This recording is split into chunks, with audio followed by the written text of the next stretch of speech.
written by P.D. Williams. Remember to use the links in the description below. Show love to them. Like, comment, and subscribe. Donnie, when are we gonna stop? I'm tired and I need a pee. Shannon and Donnie, her sometimes boyfriend, had been driving for hours. They'd left Georgia for Arizona 2 days earlier and still had a ways to go. The trip was more of a desperate escape than a journey towards new adventures. Donnie was deep in debt to the wrong people, and losing his job hadn't helped. It had been rough going for a while until he learned that hope and hard work were no match for dumb, blind luck. He talked to a cousin who had a friend that might have some construction work in Scottsdale. Donnie had nothing to lose except the thumb that his bookie, Ramon, threatened to take in place of his gambling debts. He hoped that a change of scenery and a fresh start might do him some good and save him some appendages. So, Donnie packed a few of his favorite belongings, such as Shannon, and hit the road. He prayed that the iffy motor in his worn-out 2010 Ford Mustang would last the distance. He hoped Shannon would as well.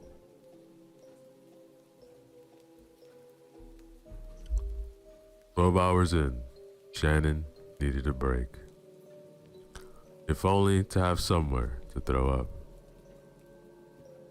She was sick from the exhaust fumes leaking up through the filthy floorboard and regretted a 36-ounce bladder soda he'd gulped down around hour 10. Seriously, Donnie, I need to stop somewhere. Alright, fine. We'll stop at the next motel. That make you happy? Yep, that, a commode, a nice long shower. No sooner had she spoken than they approached an exit on the interstate.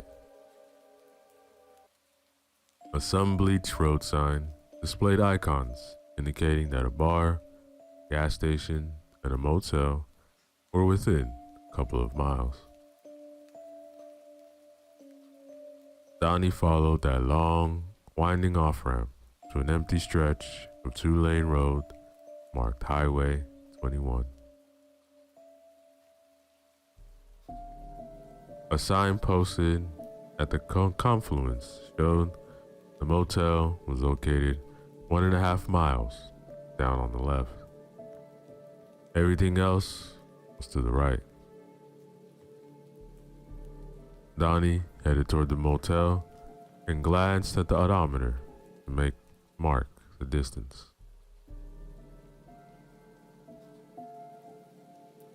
As he drove, a horrid stench blew in through the air vents. It reminded him of untreated sewage. Shannon crinkled her nose. Oh man, the world is that? I don't know, probably a bog or a pig farm nearby. Too quiet out here. I'm gonna find something on the radio. Great, we're so far out the boonies, you can't pick up anything. Look, just grab one of the CDs and pop it in. If I have to listen to any more Jason Aldean or Foo Fighters, I'm gonna jump out and walk. Alright, but don't whine about how quiet it is. Resentment lingered as they continued along the desolate highway. The road was dark, no streetlights, houses, or passing vehicles. Donnie strained his eyes against the night, unable to see beyond the reach of the headlights as creeping shadows swallowed their dim rays. A thick tangle of trees and tall grass closed in on either side. As they pushed on, a ghostly carpet of white mist rolled over the asphalt as if to welcome them. I don't like this. It's creepy. Hey, you're the one who needs to pop a squat and get some sleep. Want me to turn around and look for someplace else? No. I can hold a little longer. Didn't we be there by now? The sign said it was only a mile and a half. Donnie checked the car's odometer. What's up? The odometer says we should have been there 5 miles ago. Well, I didn't see anything with lights on. That sign's probably wrong. Just keep driving. I'll tell you when I see something. Several minutes later, they still hadn't reached the motel.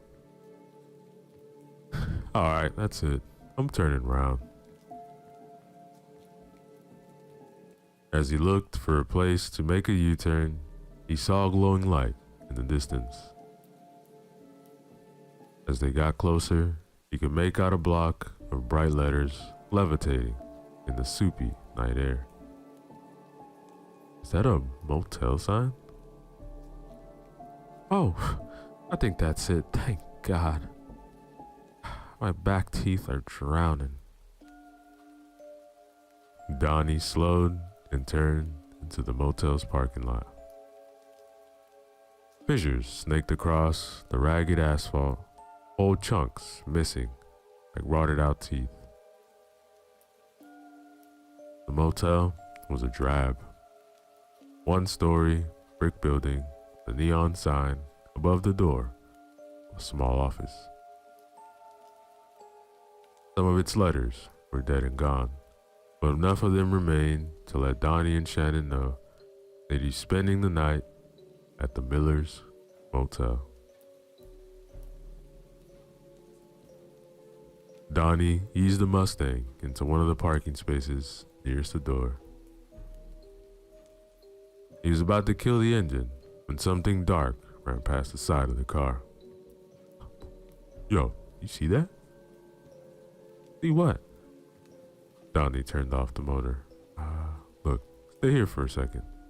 I want to check this place out.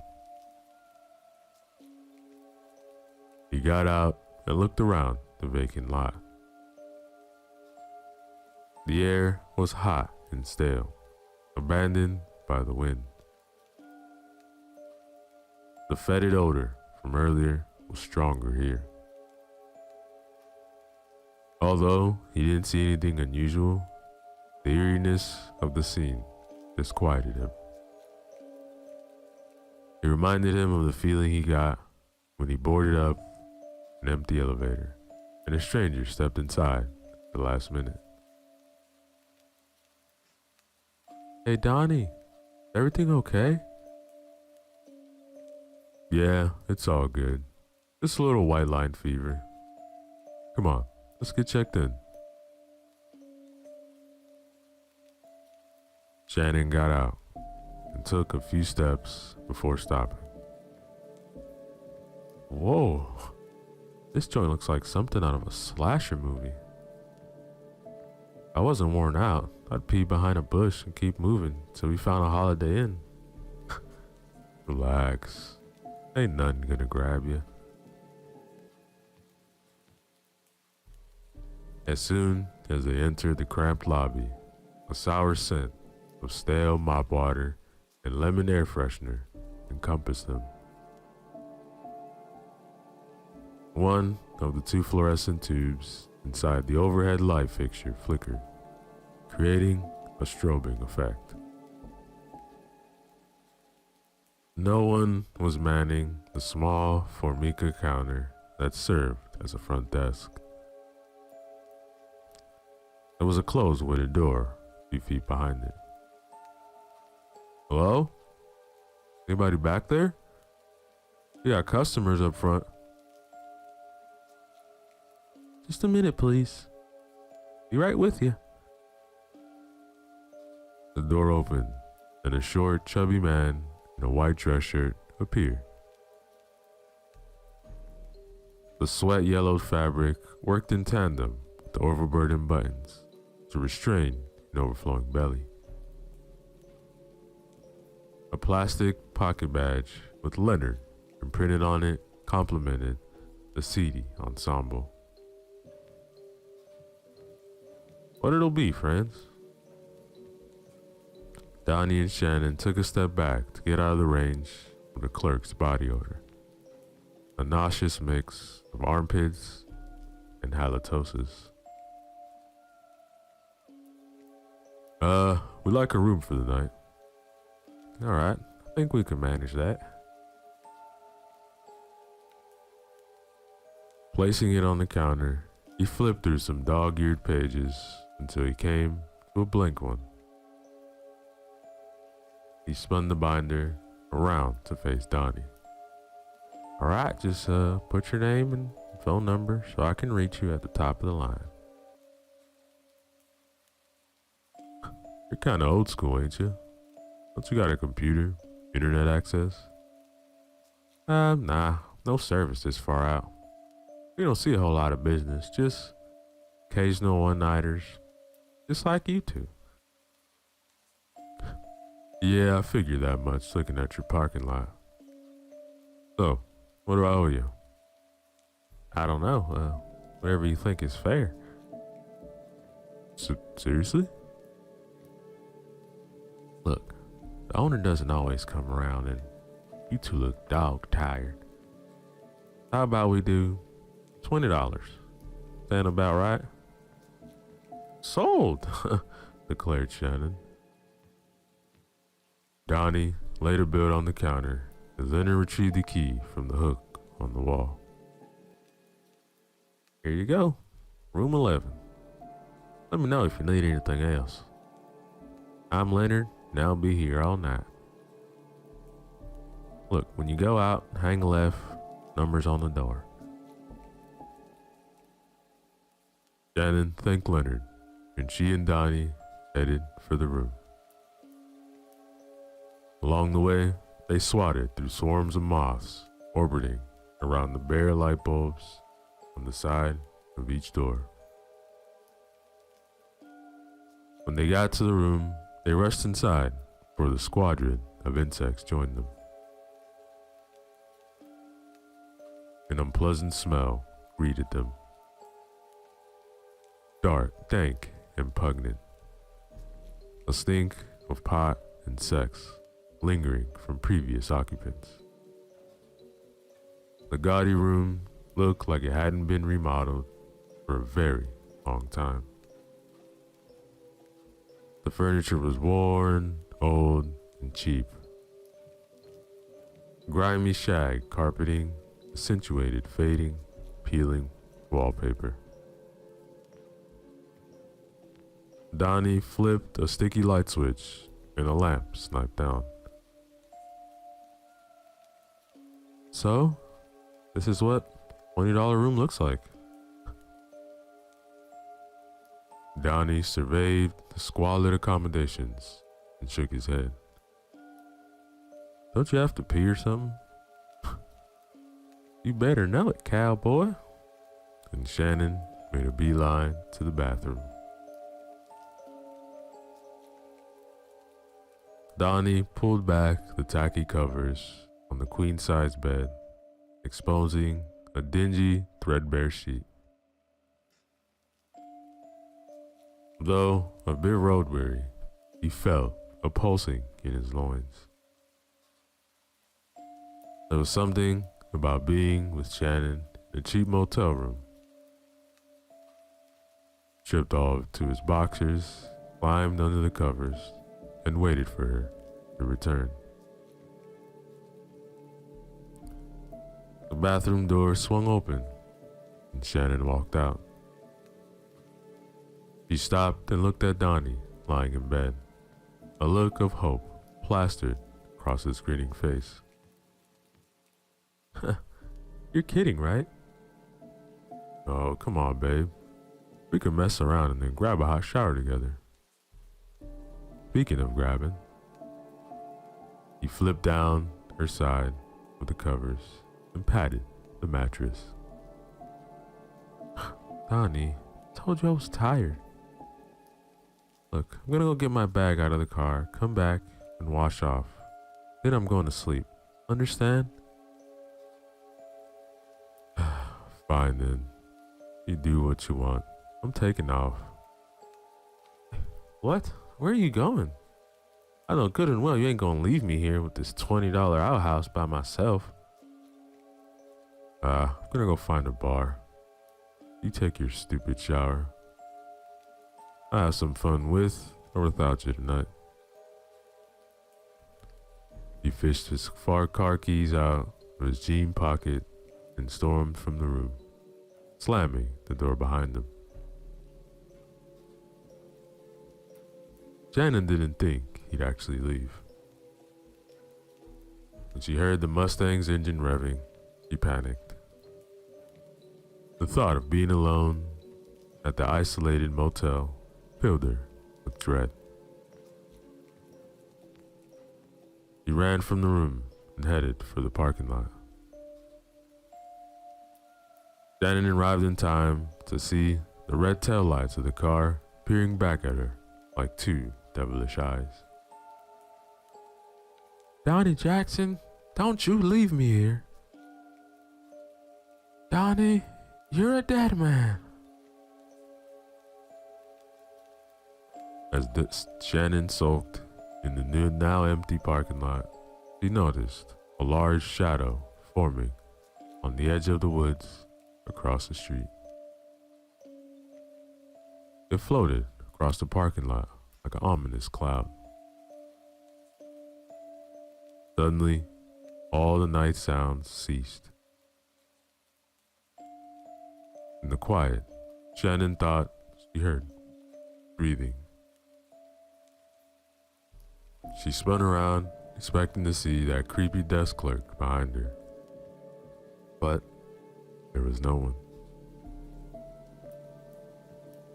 As the shadow passed in front of the lone streetlight at the entrance of the motel, the light dimmed. Shannon furrowed her brow. The temperature dropped noticeably. She could see her own breath. Ugh, enough of this mess. And Shannon trotted back to her room. She locked the deadbolt, then closed the room's thick curtains. She looked through the door's peephole. Geez, how'd it get so cold?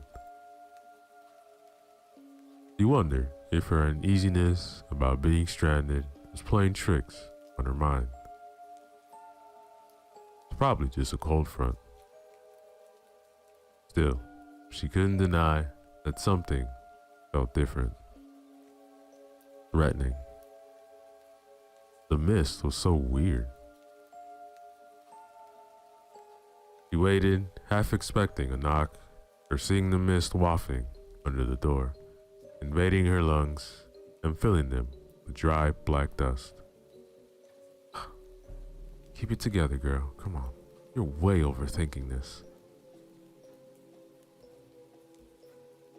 After several minutes, nothing happened. She inched her way to the window and peeked through the slit between the curtains. There was nothing outside, just a parking lot. She allowed herself to relax a bit. I need a drink, but hot shower will have to do.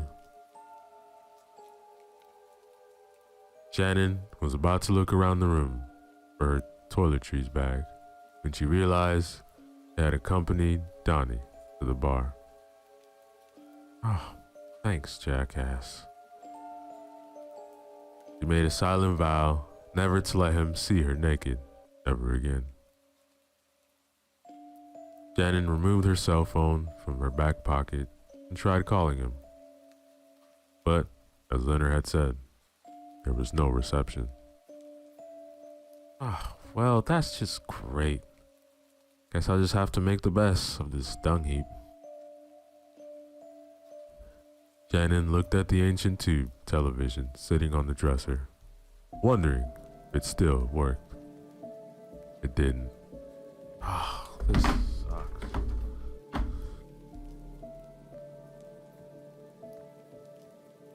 He plopped on the bed and stared at the brown water stain on the ceiling. It kind of looks like a cross between a bird and a star. That or a plop of poop. She amused herself by attempting to figure out what the pattern reminded her of, as though she was taking a discount Rorschach test.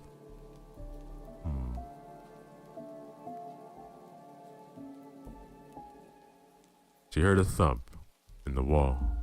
Oh, must be mice. She heard it again. Hello? Hello? The voice was faint, like a whisper in the air. Shannon sat up. The knocking continued, and it traveled from the bathroom. Shannon shivered. The mist, the cold, the curious tapping, the disembodied voice made her apprehensive. Easy, girl. Let's go in there, get to the bottom of this. She slid carefully off the bed and stood motionless, concentrating. Hello? Shannon was hoping there'd be no response. She could chalk everything up, frazzled nerves. Hearing nothing, she remained still, quieting her breath. The profound absence of sound made her think of being underwater. Seconds ticked by. She heard it again, and she tensed. The dull rapping emanated from the other side of the wall. She tiptoed closer, and a muffled, childlike voice penetrated the sheetrock barrier. Can you hear me? Please say yes. Shannon chuckled. Oh my gosh, it's only a little girl. Did you say something? Shannon considered whether she wanted to start a conversation with the mysterious child. What might the little girl's parents think if they caught her communicating with a stranger? Oh, bless her heart. She's probably lonesome and bored. Alright, just keep it short. What's your name, sugar?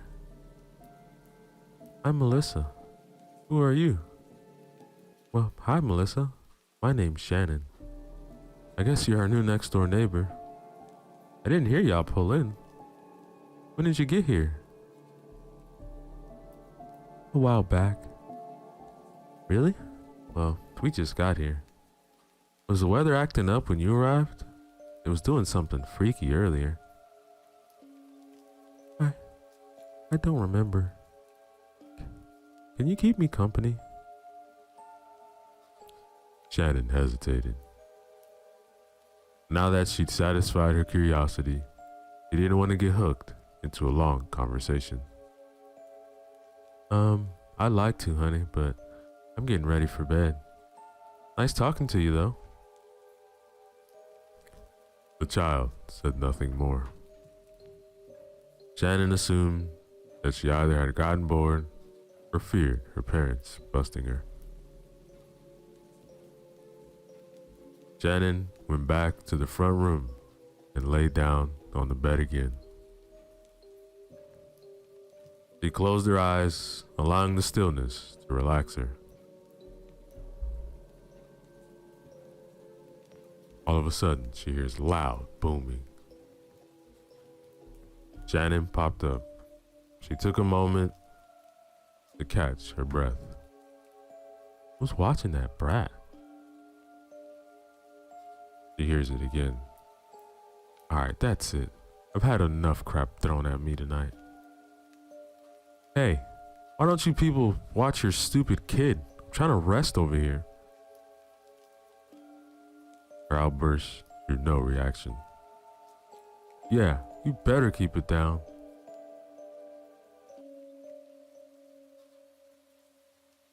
All of a sudden, she hears growling that's coming from Shannon's hollow belly.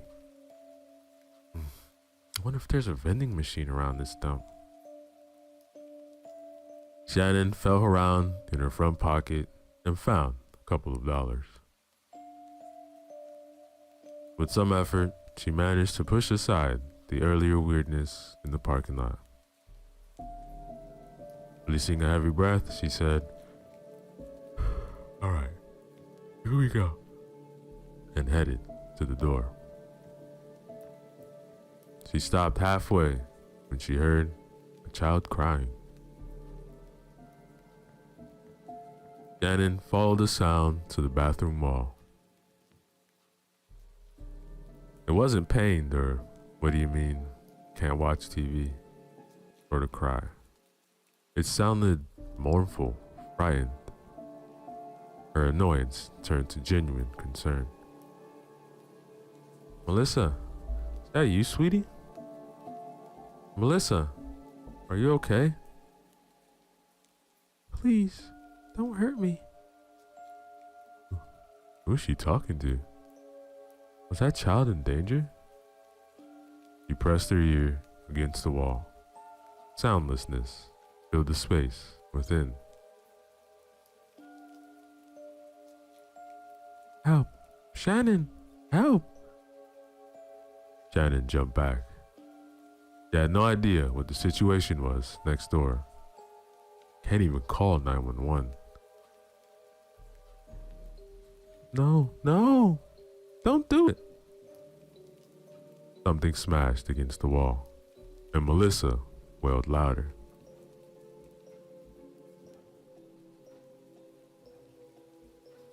Shannon's instincts kicked in. "I'm coming, Melissa." Shannon then bolted from her room, ran next door, and began banging on the door of room 10. Melissa was screaming. Somebody was tossing furniture. Hey, leave that kid alone." Suddenly, a blanket of quiet dropped. Shannon kicked the door. "You better open this door or I'll knock it down." She expected more yelling, but none came. It was as if someone had hit the stop button on the recording. Shannon was shaking with anger, panting from exertion. What in the Sam hell is happening here? She tried peeking in the window, but couldn't see around the heavy curtains.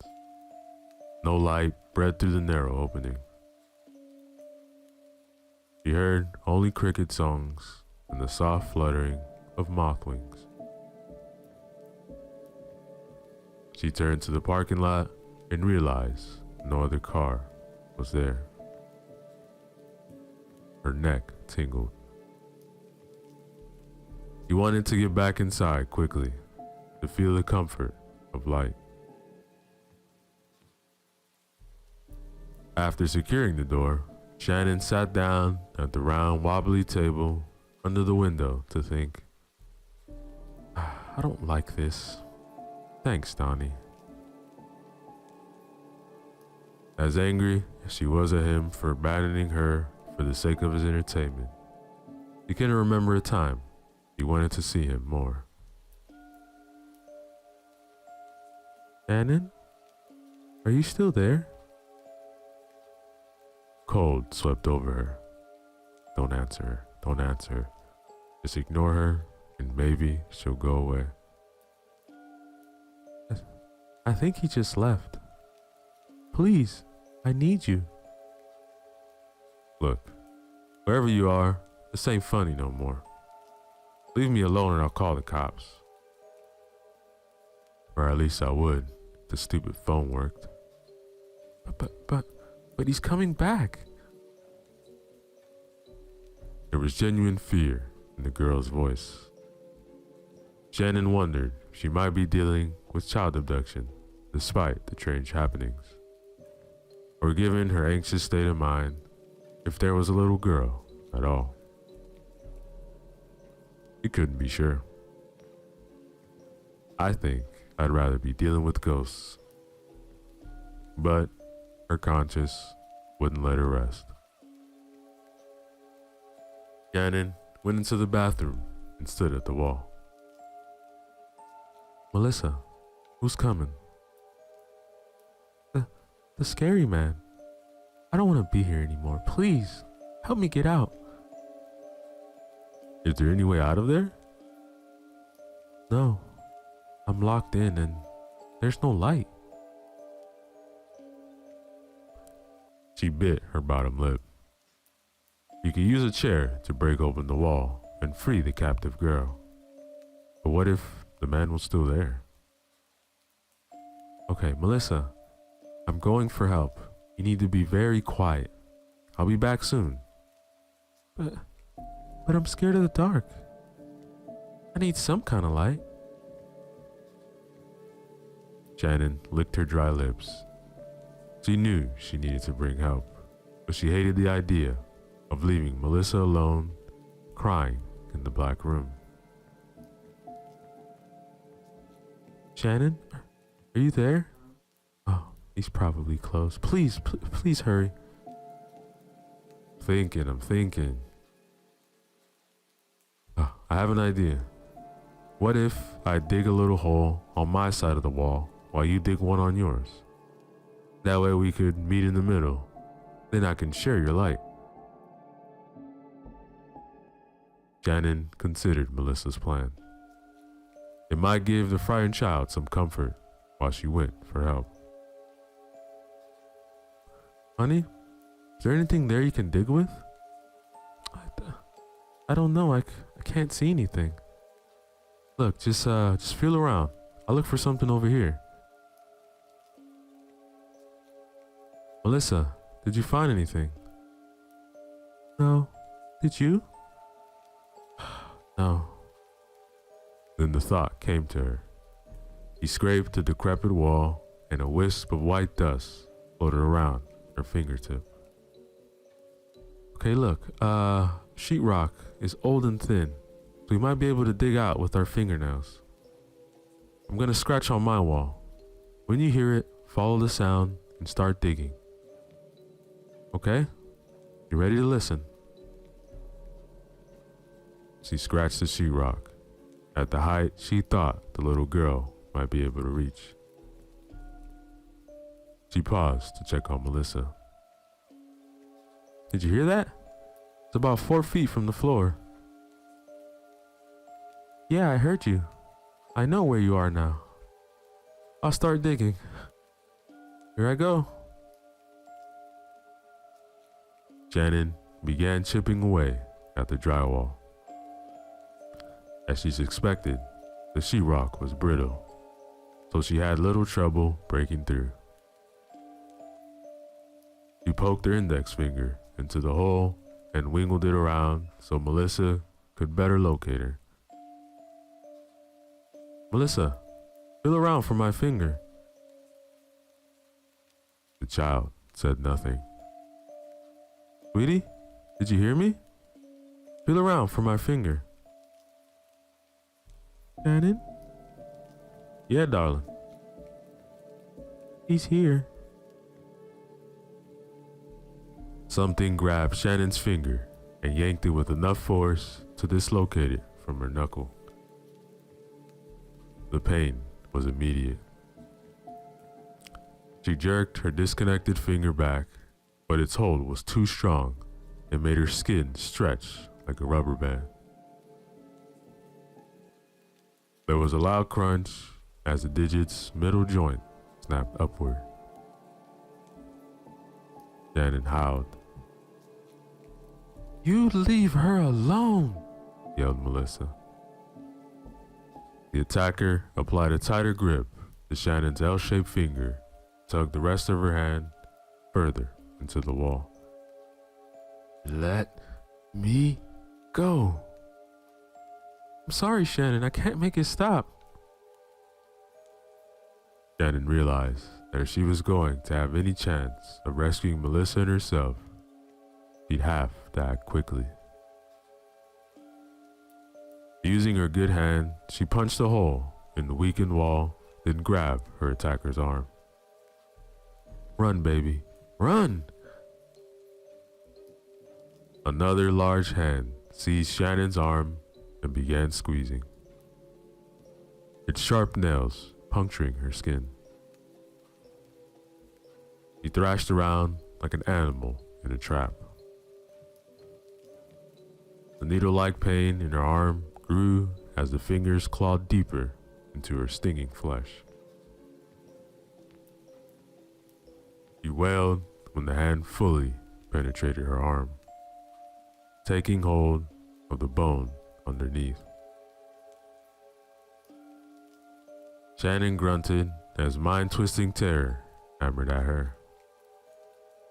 She put her foot against the wall for leverage and readied herself for the explosion of agony that was to come.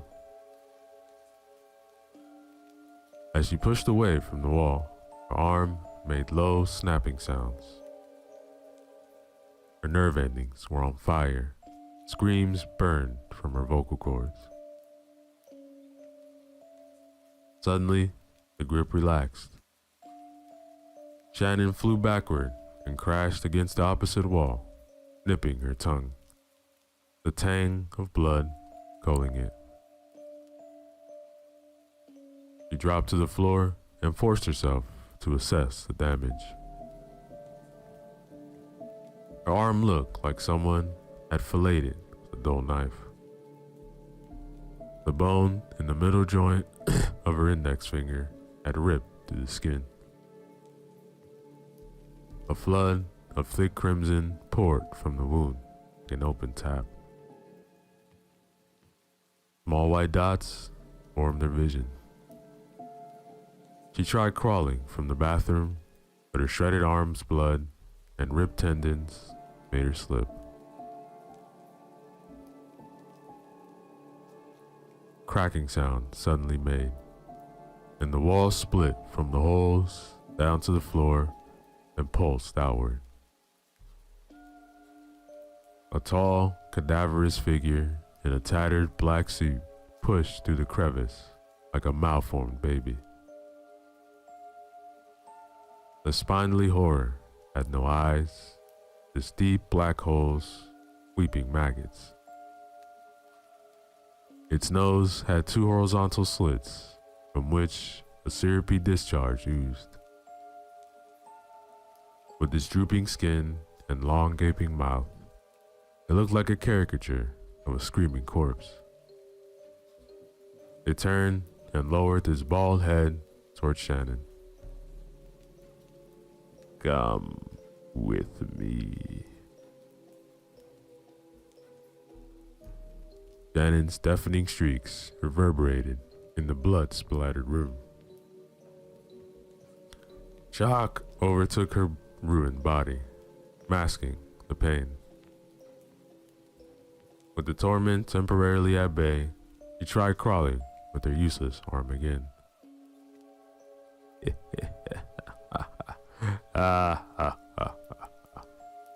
The thing laughed, deep and gravelly. It grabbed Shannon by her ankles and pulled her toward the opening. He dug the fingernails of her crippled hand into the tile. Her finger turned around in the opposite direction as the nails from the remaining fingers snapped in half. Shannon went into shock. Mama? Mama? Mama, he mumbled. The thing drew back its head and screamed, a cacophony of terrifying sounds rushing from its throat. The labored breaths of the otherworldly fog, the ghostly whispers of the terrified girl, and every horrified victim before her were captured in his unearthly shrieks. It dragged Shannon's raw body over the hole's jagged shards, plummeting her into the world of shadows beyond the wall. Suddenly, we hear the phone on the counter. It rang only once before Leonard answered it.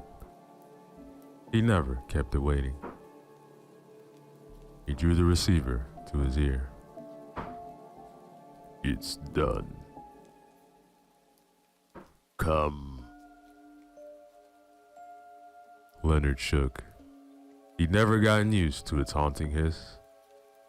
He allowed his nerves to settle before going into the closet and grabbing the mop bucket and rags and headed to the room where the mess would be waiting.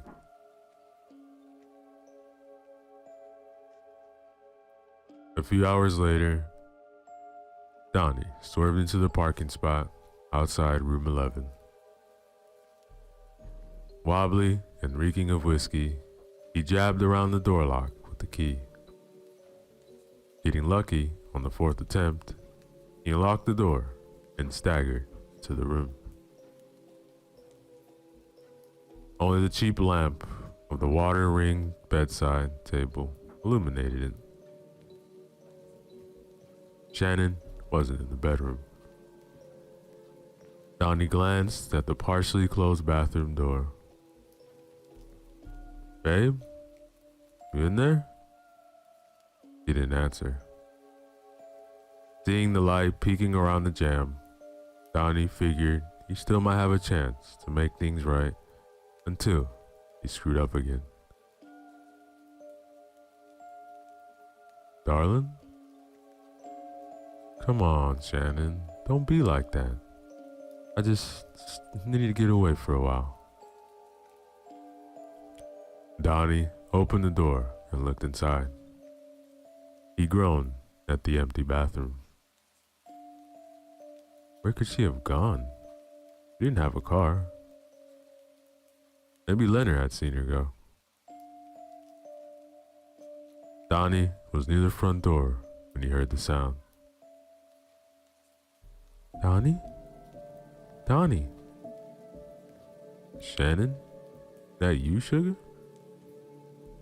Donnie. How the hell I miss her? Donnie returned to the bathroom, looked behind the shower curtain, and found it was empty. Where you at, babe?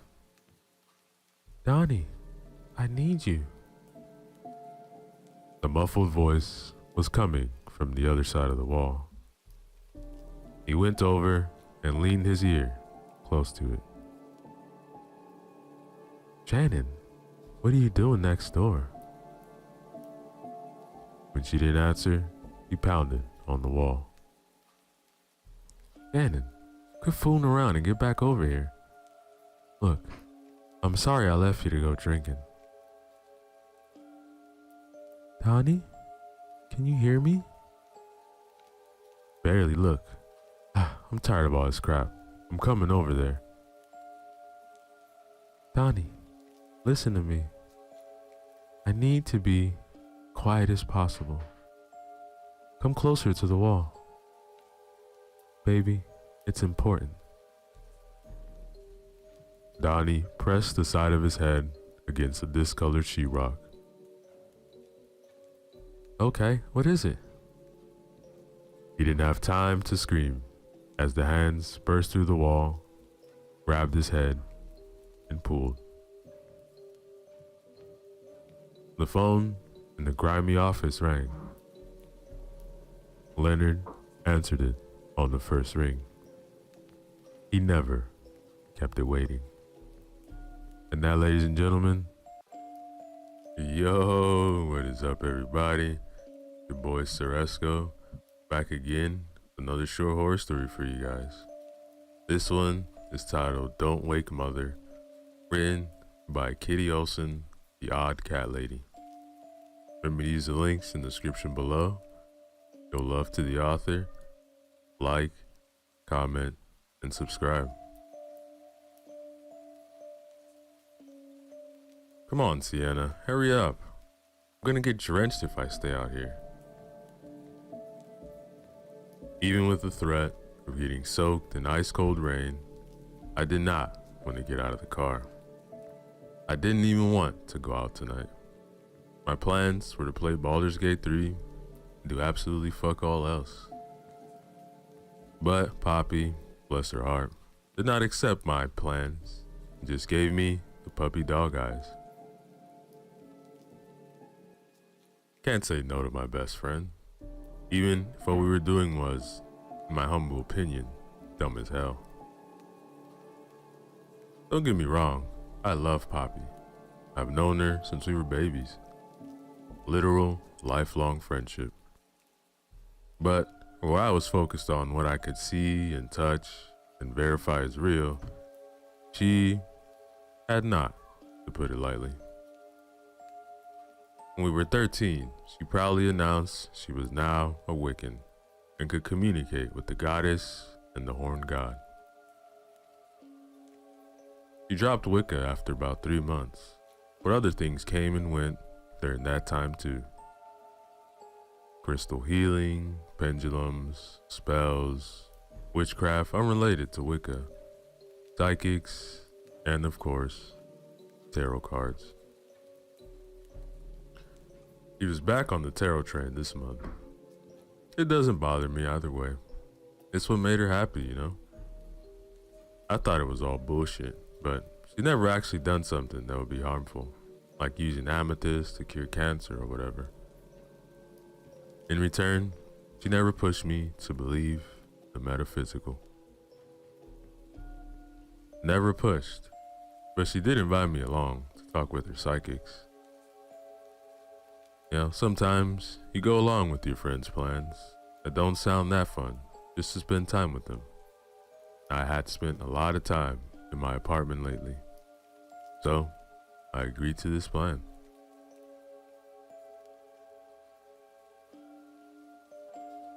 Now outside the house, I was having second thoughts. It wasn't like the house had a spooky vibe. It was a bit older, but it was in good condition. It was out in the middle of fucking nowhere though. Nearest neighbor was a farmhouse that was probably half a mile out. There was nothing else out there but cornfields, small patches of woods. Sienna, do I need to drag you out there? I'm freezing. No more delays. I took a deep breath and popped out of the car, immediately regretting my decision not to bring a coat. Poppy had brought her obnoxiously pink and red raincoat that somehow came in sizes for adults. But wherever the coat did not protect, she was soaking wet. Come on. And she looped her arm in with mine and dragged me to the front gate. She quickly undid it, where she pressed a finger to her lips. Look, don't make too much noise.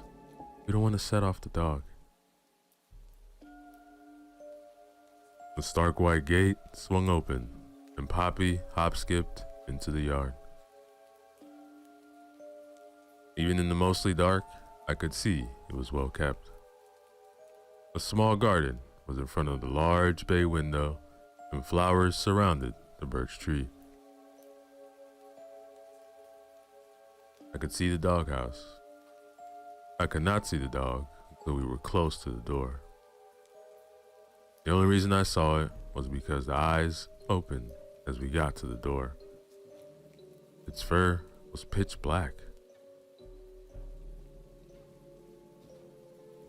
Poppy quietly knocked, and we waited for a few moments before I saw someone behind the glass door. The woman who opened it was the last kind of person I could have expected. Most of the time, Poppy dragged me to readings. The host was older.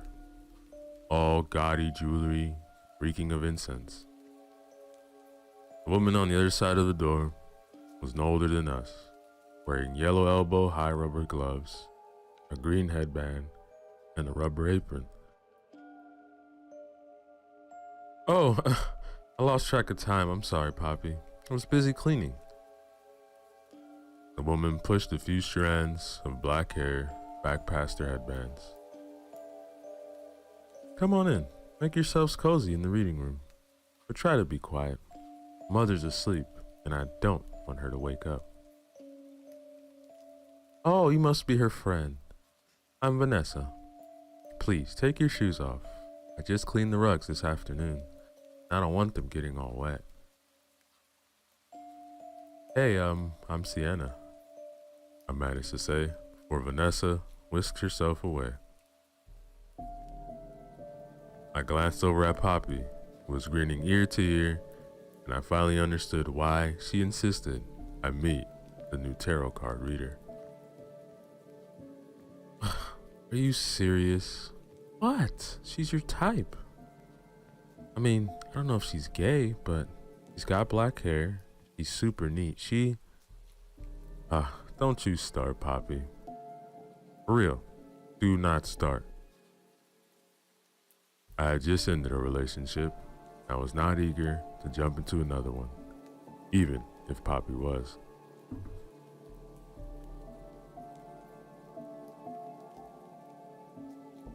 Poppy stuck her tongue out and then beckoned me into another room. This was a bit more than I expected. Comfy couches, a low table with a deck of tarot cards spread across it, statues of various gods and goddesses on the shelves, along with crystal balls, long sheer curtains hanging over the doorways. The cat was a welcome change of pace though. A tuxedo Maine Coon that was lounging in a fluffy bed. Poppy plopped down on one of the couches, and I sat next to her. The cat looked unimpressed at our intrusion and just yawned before going back to sleep. Vanessa joined us in a few minutes, rubber gloves and apron discarded, and carrying a teapot. Thank you for being patient. Sorry about that. Just got into a cleaning mood, and before you knew it, you were at the door. You want me to use your favorite deck, Poppy? And what deck do you prefer me to use, Sienna? Before Poppy could respond, I blurted out, Oh, I'm just here to be company. I don't believe in tarot.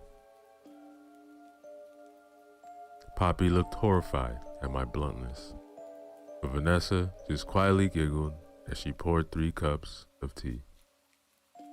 Oh, I'm sorry for assuming. That's perfectly fine. The cards don't really work for people that don't have a bit of faith in them. Other than that, just for fun. You can pet Oreo while I do a reading for Poppy. Oreo slowly blinked twice in my direction, and I did get up to stroke that fluffy cat's ears. I mean, who can resist an invitation to pet a cat, you know? Meanwhile, Vanessa shuffled a deck of cards, started the reading. There was no pitch, no mystical wind-up. It was quite matter of fact how Vanessa went through it. More like a friend giving advice and calling on the powers of the universe to solve your problems. Oh, I'm so glad you got that promotion at work. You really deserved it. Be mindful though, that not everyone will have your best interests at heart. I know you're such a sweetheart. Just because that older guy in your department acts sweet and mentor-like, best give him a wide berth. He's not trustworthy. It's just going to hold you back. No, this isn't the time to be boyfriend hunting. You really need to focus on yourself right now and your career. Building a life with someone else, it's much easier when you've made a good foundation with yourself. I mean, you're only 23. There's no hurry. I found myself back on the couch before I knew it, enjoying that mint tea Vanessa had poured for us. Poppy drank down her every word, eyes wide and occasionally nodding as Vanessa spoke. The reading ended with Vanessa patting Poppy on the shoulder. Thanks for coming tonight. The rain's still coming down really hard. You want to wait for it to peter out a bit. I'll get some cookies if you promise you'll still keep quiet. Hey, can you do a reading for me? I didn't even mean to say it. It just popped out. Maybe it's because Vanessa's cute. Maybe because her reading style was genuinely more interesting to me. But now, I wanted to see what she had to say about me. Poppy's jaw dropped, but Vanessa only slightly raised her eyebrows. Well, if you'd like to, I'll choose the deck though, if you're sure. I nodded and watched as Vanessa pulled out a decently sized wooden box underneath her couch. Inside were packs and packs of different tarot cards. Some more traditional, some more goofy and fun. Vanessa traced her fingers over the packs before she selected one that was pale blue with minimalistic pictures of gold filigree. Poppy gasped quietly. Haven't seen that deck before. Oh, it's a new one. You'll be the first to use it, Sienna. I don't know why that felt so flattering, but it did. Vanessa shuffled the deck, her face one of the utmost concentration as the cards were mixed together. The first card she set down was a little guy holding a pentacle. So, this is definitely meant to be you. Good. That's a place I can work from. Are there any particular questions you want me to ask? I shook my head. Okay. Then let's just see what advice the cards have for you today. The second card she turned over, and I shit you not, was literally death. A little golden Grim Reaper was almost cute in his style, but I did burst out laughing. Seriously? Vanessa didn't seem insulted by my incredulity. She actually seemed to find it funny. Seriously, this isn't a bad thing. Look, despite common superstition, this card doesn't talk about actual death. This is all about change. Change is a crucial part of our lives. If things don't change, we stagnate and rot. Just prepare yourself for it. Things end, but new beginnings will begin. She set the cards down and went to pick up another one. But the card she picked accidentally took another one with it. The second card fell onto the table, turning so it was upside down. The Page of Swords. Oh, that's interesting. 10 of Swords. She paused for a moment, pursuing her lips as she clearly considered the meaning of those two. I knew I was drawn to use this deck for a reason. So, I'm gonna ask you, does the color blue and the time 11:11 have any significance for you? Before I could answer, there was a screech of tires and a loud crash outside. Fuck me. I sprang to my feet and was going to head to the door where it slammed open. Vanessa visibly flinched and the color drained from her cheeks. Oh no. You should go. This isn't gonna end well. Vanessa, you fucking bitch. The woman who joined us was furious. Her face flushed crimson, and each footstep taken was a stomp. Vanessa held up both her hands. Please, Becky, quiet down. Mother is sleeping. Shut up. A nerve was now popping out in Becky's forehead. I can't believe you. I'm one of your most loyal clients. I brought you so much business. And how do you repay me? Make my boyfriend dump me. Vanessa swallowed, nervously lacing and unlacing her fingers again. I didn't make him do anything, I swear. Please, you need to be quiet. If you make Mother, she's going to be furious. Yeah. You're just jealous I have a man. You're gonna be lonely, an old cat lady for your whole life. Becky sneered at Vanessa, who just shrunk and looked like she wanted to be literally anywhere else.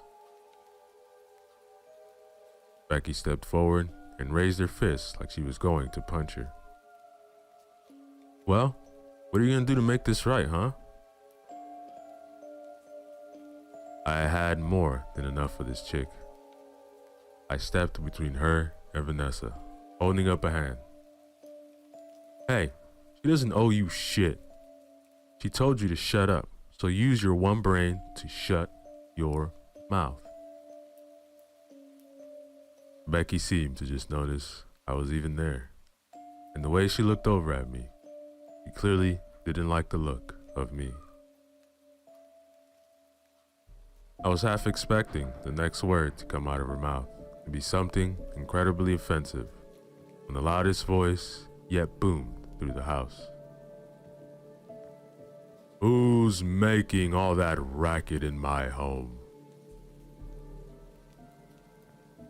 I thought the source of that shout had to be stomping down the stairs, but when she turned the corner, I realized quickly that was just because this woman was an actual fucking giant. Standing well over 6 feet tall and with a broad build to match, the elderly's woman-wrinkled face was undeniably crone-like, with thinning white hair sticking out from her liver, spotted scalp, and a large wart on one of her sunken cheeks. The image was finished off by the fact that she was wearing one of those old lady nightgowns, flowy and white, with cornflowers painted on it.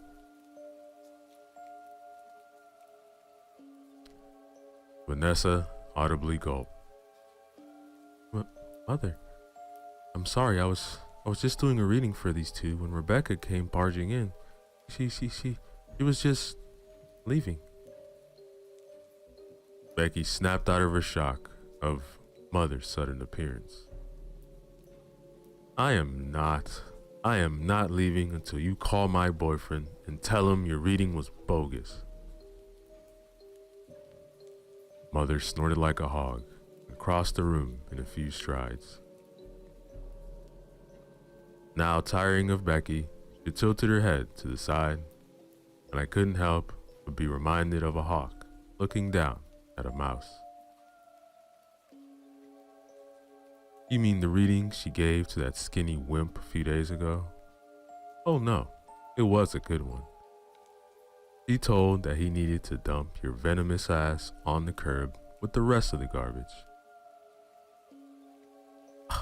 I didn't say that. I'm paraphrasing, honey. Look, you're a nasty, selfish bitch who makes everyone around her worse. I can only think of one use for you. Becky's jaw hung lower and lower at each of Mother's hurled insults. How dare you? Mother's hands clamped around her neck before Becky could finish her sentence. I froze. I couldn't scream, run, or try to help Becky free. I just stood there as Mother's hands squeezed tight. Becky's eyes popped wide open and she clawed uselessly at Mother's arms.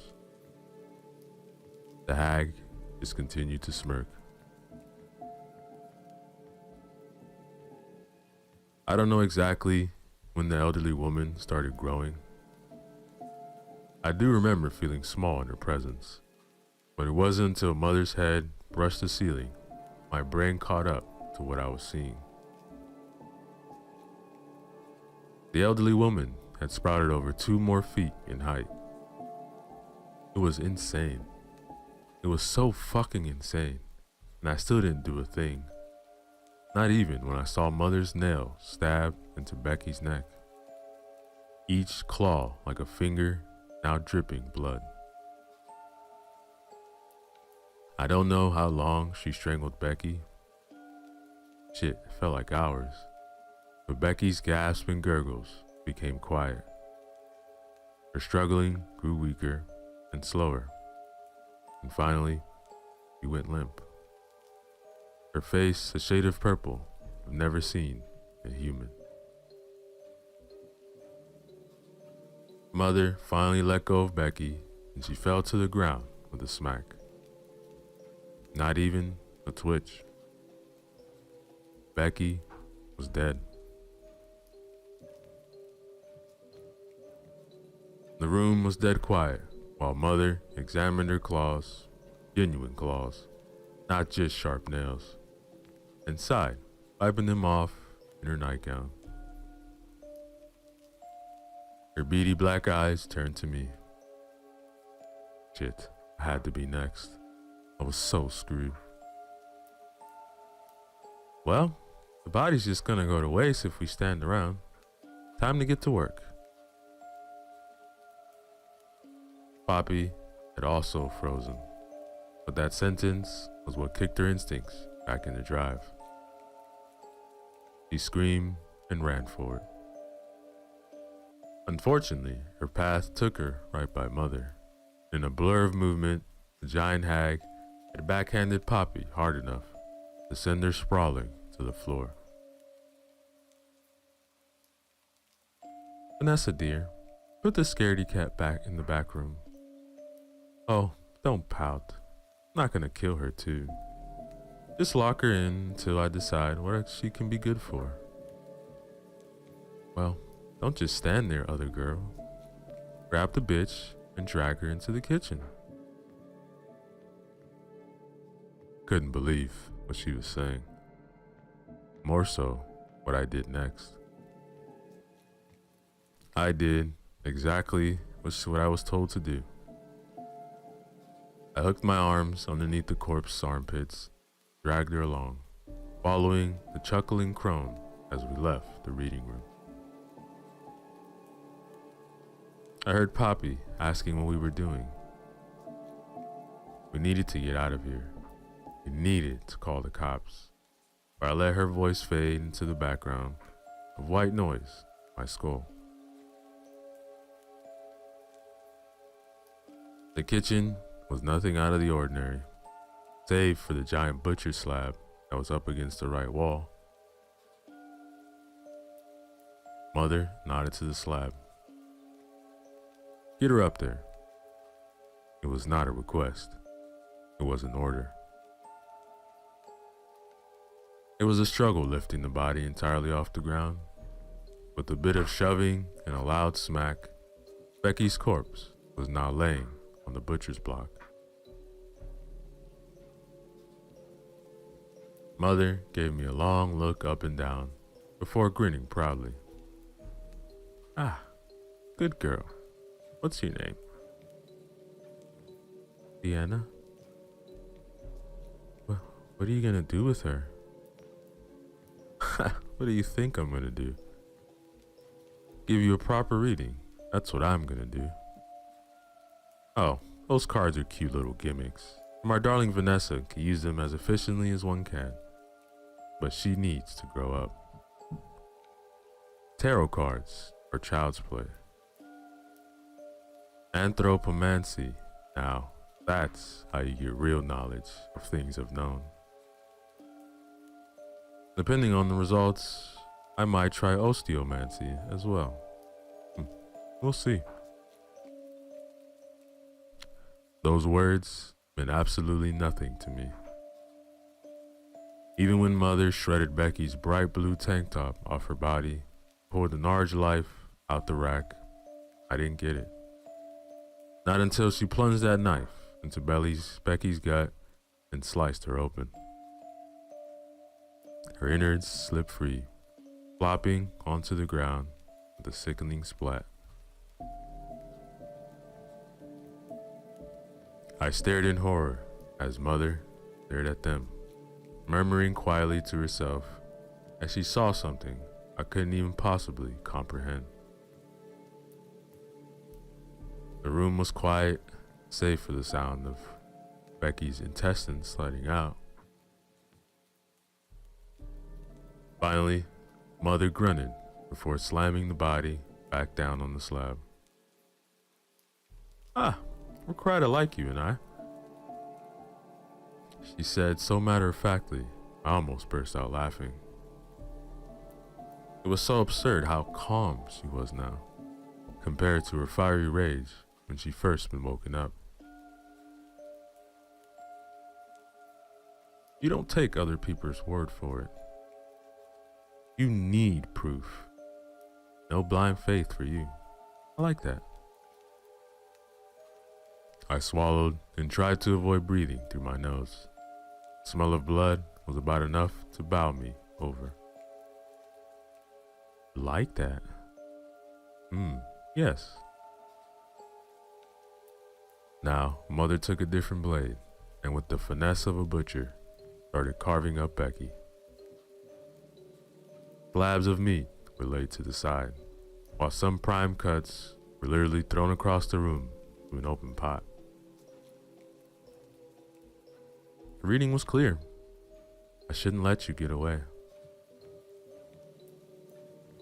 My heart nearly stopped out of fear when Mother looked up.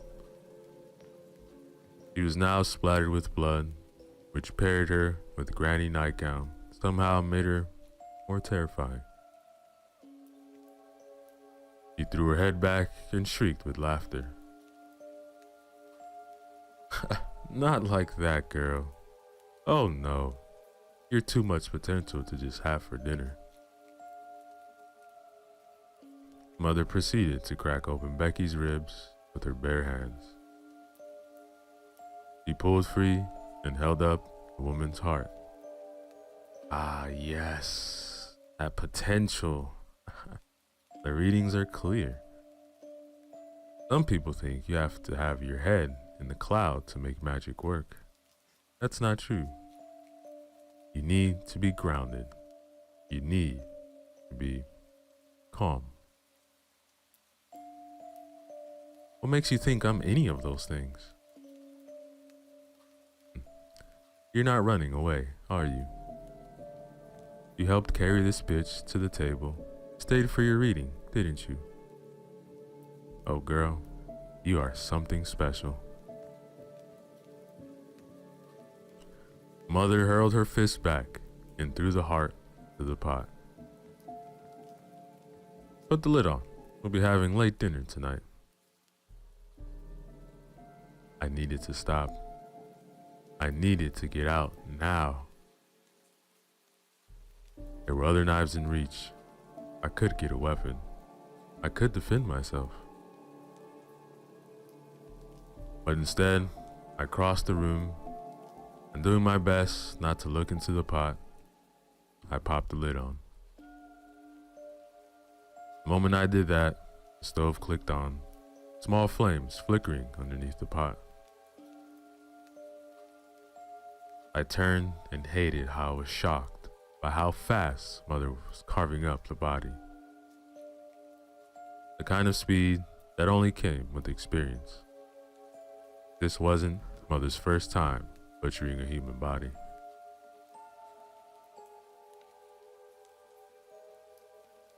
He pulled the ribs free and then with a shout threw them across the floor. Right, so here's what the bones advise. Don't quit your day job yet. You're gonna need the savings. Next month, we'll be starting your training. In a few years, you'd actually be an alright witch. No, I don't want to kill people. Good, then you won't fuck me over by getting caught red-handed. Mother waggled her blood-soaked fingers in the air and cackled. Teaching the bloodthirsty is a great way to end up having a flea a mob. I should know.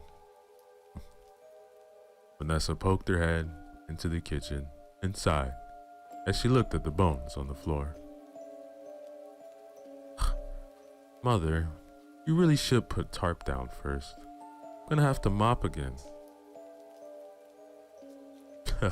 Don't tell me how to throw my bones. That is Poppy, isn't it? She locked up. Yes, Mother. I gave her some tea to help calm her. Good, good. Now pick out a nice wine to pair with dinner. Mother shooed Vanessa away. The other woman, avoiding eye contact with me, has headed down into a cellar. He sighed. Oh, my sweet Vanessa. I picked her too. I'm very good at picking witches. But I don't want to be a witch. No, you don't want to be a witch that relies on good vibes and listens to all that do no harm bull. You want to have control of your life. Your fate is ready to be taken. It's just reach away. I can give you that, Sienna. Now, go set the table. The plates are in that cupboard there. Set 3 plates. I don't think Poppy's gonna have much of an appetite. Once you're done, you can have a break. I obeyed her again. It wasn't like I didn't have a choice. I wasn't being mind controlled. I just did what I was told. The plates were fine china, but the silverware had handles that felt like bone. I finally plopped down in one of the chairs and just stopped thinking for a while. I usually tended to lean towards overthinking, but right now I was just blank. I wasn't even sure what I was gonna do when I heard Mother shout that dinner was ready. Numbly, I dragged myself out of the chair and headed for the stove. I flinched when I took off the lid, but when the steam cleared, what I saw was a proper looking pot roast with potatoes, carrots. Look, meat didn't quite smell like beef, but it did smell delicious. My mouth watered, and that almost made me be sick into the pot. I put the lid back on. Come on, don't drag your feet, lazy girl. Get the pot to the table. It's already past 11. Past 11? No fucking way. We'd not come that late in the evening, had we? I glanced up at the clock to confirm Mother wasn't pulling my leg. Vanessa finally reappeared, cradling the bottle of wine. Do you like red wine? I'm more of a vodka drinker.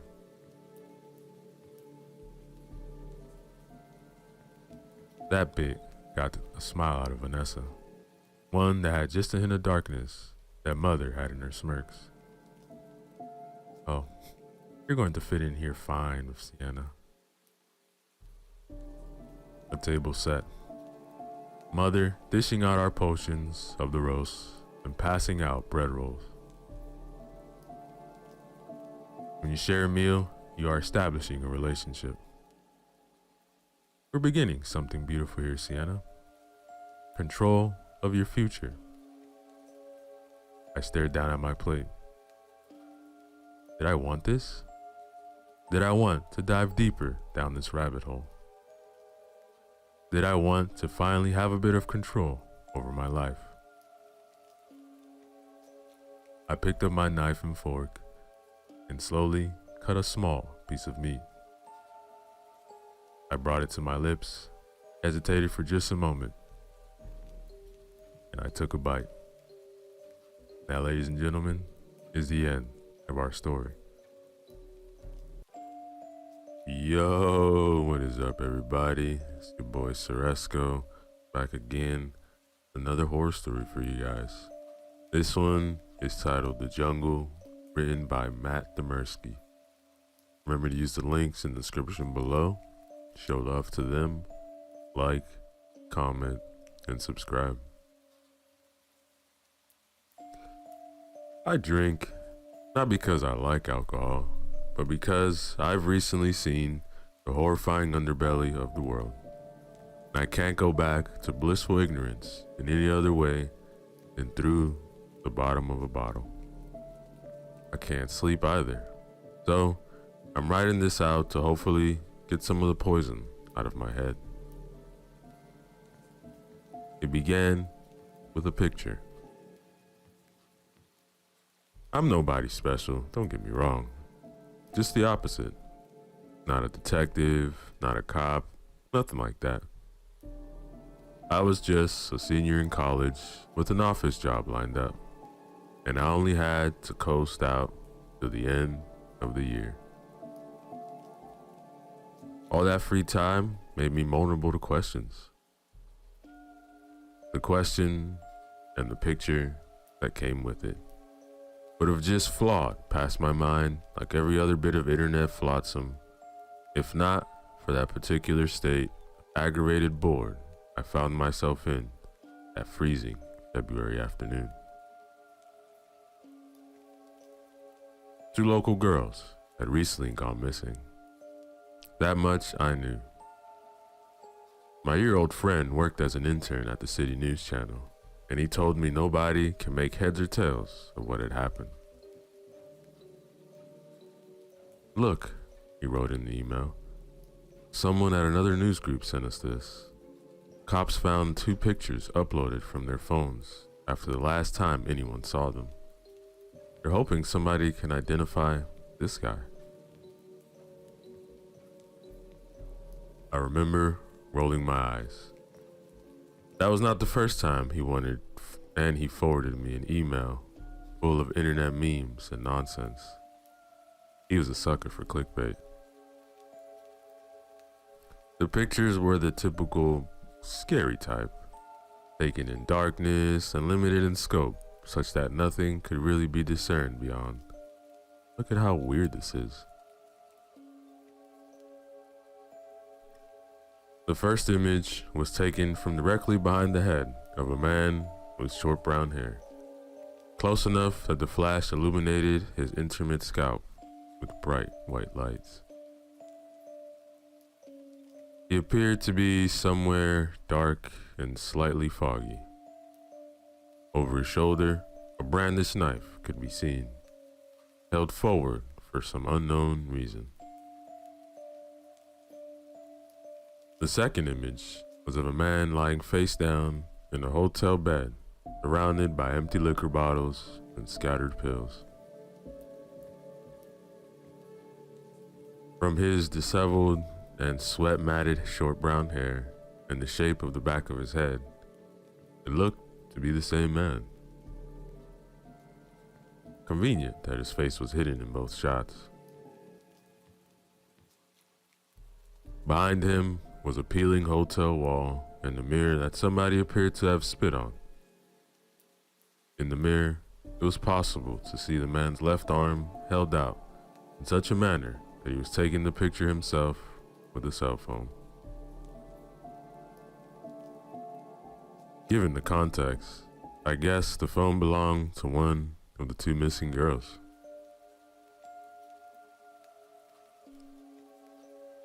I tended not to believe things like this because they never turned out to be anything. The two girls had likely snuck off to spring break, and this was some sort of prank. Absolute worst scenario, this was just some drunk frat guy they'd hung out with. Let me guess, I wrote back to my friend. Nesper thinks this guy was dead when he took the picture of himself. Ooh, spooky, right? Well, he's definitely recently dead, based on the way his limbs are behaving in that picture, and the discoloration and slight bloating of the skin. But that's not it. It's totally possible to put your camera on a timer, take a picture later. They thought this was a suicide, but they noticed something. Look closer, by his right hand. I enlarged the image on my monitor and realized that there was actually something in his hand. But it couldn't be. I printed out the photo to get a better look, and it was what I had expected. The exact same photo we were looking at was in the dead man's hand. An aging clock on the wall had the same hand positions in both images. He had in his hand a picture of himself, dead. Apparently the same photo he would take of himself by using the camera's timer. I emailed him back. What are we looking at here? Nobody knows, man. But they crowdsourced finding the wallpaper and they figured out which hotel it was taken at. Crowdsourced? Yeah, new technique. They make some clues public and let thousands of people see them online. Eventually someone recognizes the clue, and then they've got a lead. It's a hotel in Brazil. February was almost over, and spring break was nigh. I had an opportunity to do something weird and crazy, and to prove to my friend that clickbait was stupid. Dude, I'm gonna go there. Where?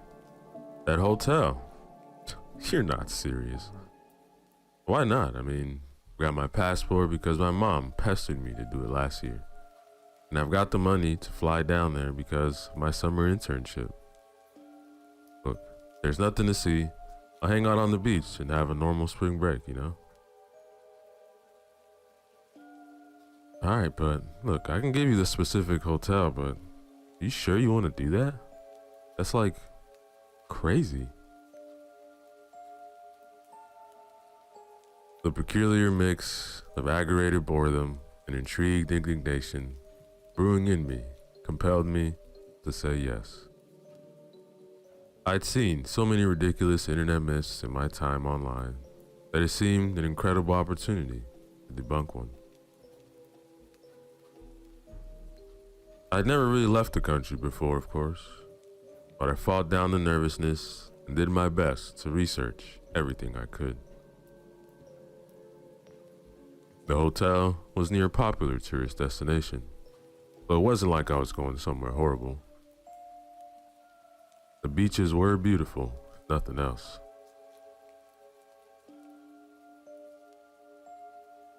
The trip by plane was disarmingly familiar. Civilization, air conditioning, a safety shrouded me all through the flight, landing, and disembarkmentation. I waited for my bag while a bunch of people stood around checking their cell phones. Just like home, and it didn't hit me that I'd flown to a foreign country and continent. I barged through the last glass door and it smacked right into a brutal wall, humid heat. It was straight winter back home, and here it was legitimately late summer. I'd chosen my initial clothes poorly, and they immediately became sweat-soaked drapes in a taxi that had no air conditioning. As high as the prices were in the hotel gift shop, and as mass-produced and bland as they were, I bought lighter shirts and shorts, and then sought refuge in my room.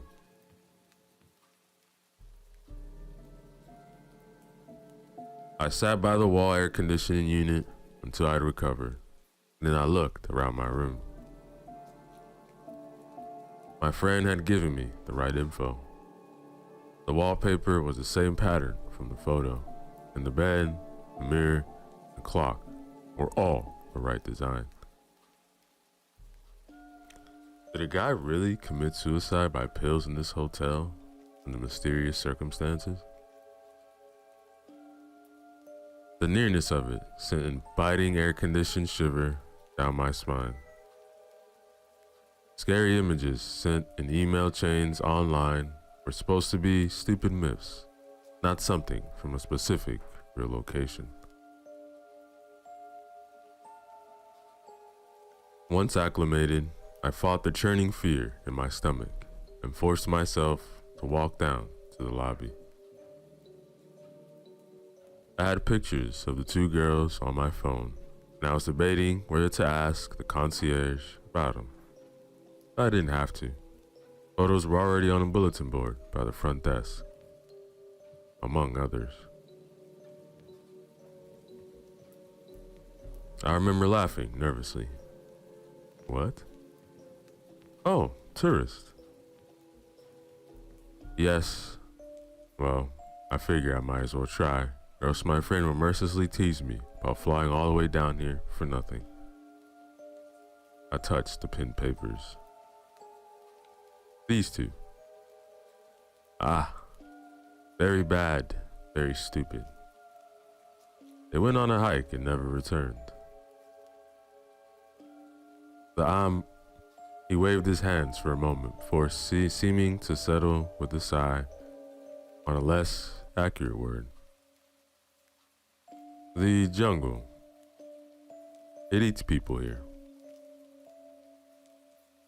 That was something more than the gossip back home about the incident. A hike? Ah, yes. Many trails have beautiful sights. Calm and peaceful bellies, the danger beneath. Do not go swimming. The currents are swift. Do not climb. The rocks are loose, and the trees untrustworthy. Do not stay after dark for the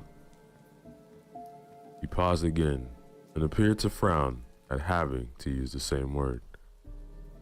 The jungle. Yeah, it eats people. Is it safe to go alone during the day if I stick to the marked paths? He glared at me, but drew lines on a local map to show where the girls had said they were hiking. Look, man, I don't want to put your picture up there too, but a policía did not go looking, just gave us these papers. We did not risk our own to find foolish tourists. It's possible that those two are still alive. The jungle did not find them at night. Hurt, maybe. It's sad. I gulped but put a brave face. What was I doing? And why? I clutched the local map and adjusted my backpack as the concierge went back to his duties. I should have just gone home. I remember thinking I wanted to go home, or even just to the beach. But presented with a stark, cold fact like that, the police didn't even look? It felt impossible to go sit at the beach and ogle a woman while two fellow American girls were possibly dying at the very same time.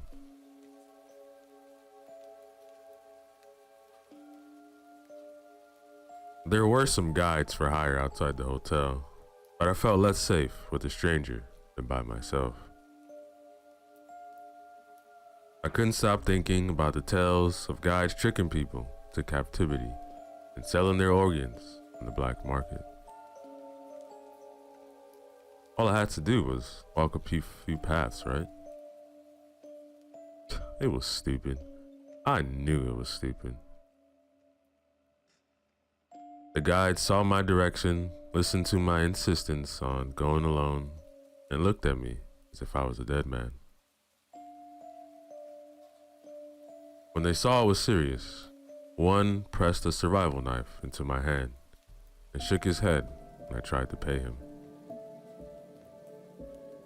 I accepted the gift and put it on my backpack before heading down the long dirt road toward the tourist hiking path.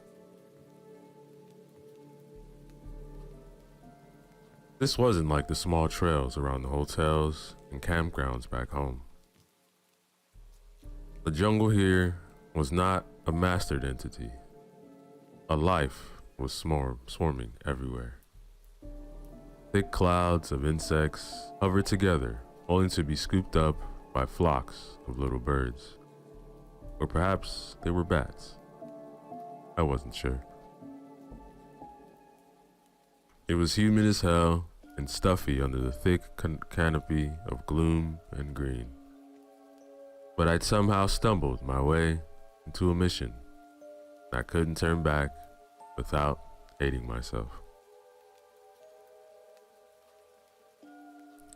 A creek about a foot wide presented itself a few steps off the path. I nearly went over to it to splash and cool myself down before I remembered the concierge's warnings. I took out a long stick and lowered it, only to have the branch jerked out of my hands. The creek was a foot wide, but impossibly deep, and the current under these placidly flowing bubbles was murderous. The girls had fallen in here. No, their phones had uploaded photos after they disappeared. Whatever had happened, it had not involved instant death. Where would they have gone? For hours, I followed the path they'd indicated to the concierge until I reached a fork in the narrow, overgrown trails. One path followed the black line he'd drawn, and the other led to what looked like a gorgeous waterfall basin. Never in my life had I experienced such a strong fatal instinct. They'd gone the less traveled path in the hopes of taking gorgeous pictures for their online profiles. Thus, possibly, it was death by Facebook. Another 20 minutes of exhausting hike later, I found that the wide round basin was accessible down a steep scree and then along a slope of crumbling roots sprouting dirt. I ever so carefully picked my way down and then nearly stumbled over a shoe. It was a dirty black American sneaker, and I picked it up to examine it. Jumping back and letting out a short scream of shock, I threw it down to the ground. It had a foot in it. A foot! Holding back overwhelming revulsion, I peeled back the tongue of the sneaker and confirmed that it was a female foot. Oh God, I can still remember how it smelled. I can still remember the swarming flies and budding maggots in that stump of red flesh. Yep, they were dead. I leaned back against the root-sprouting dirt wall behind me and tried not to throw up. I'd come all the way out here to find a rotting foot. This was why the police hadn't looked. Why they never looked. They were all right in assuming anyone that didn't come back from this horrible tangle was just plain dead. I checked my cell phone. No signal, of course. I couldn't see the sun through the maze of greenery above. But my phone said it was getting late on the schedule I'd set for myself. Dusk would be coming, and it was time to head back. Even though I'd ignored the warning about climbing, I intended to heed the one about avoiding nighttime. Every single bush and hillock out here hid something alive that I didn't want to see what might emerge in the dark. And then I heard her. Help! It was the faintest echo through the dense foliage, but I was dead certain it had been a hopeless female shout. I shouted back half a dozen times, even screaming till my throat was raw. But she didn't seem to hear me in return. Or maybe she was incapable of shouting again. It hit me. One rotting foot didn't mean they were both dead. They could both have been alive for all I knew, and the foot was a result of some injury or animal attack that left them stranded or hurt out here. Damn, if only I had gone home 30 seconds earlier, I wouldn't have to keep looking.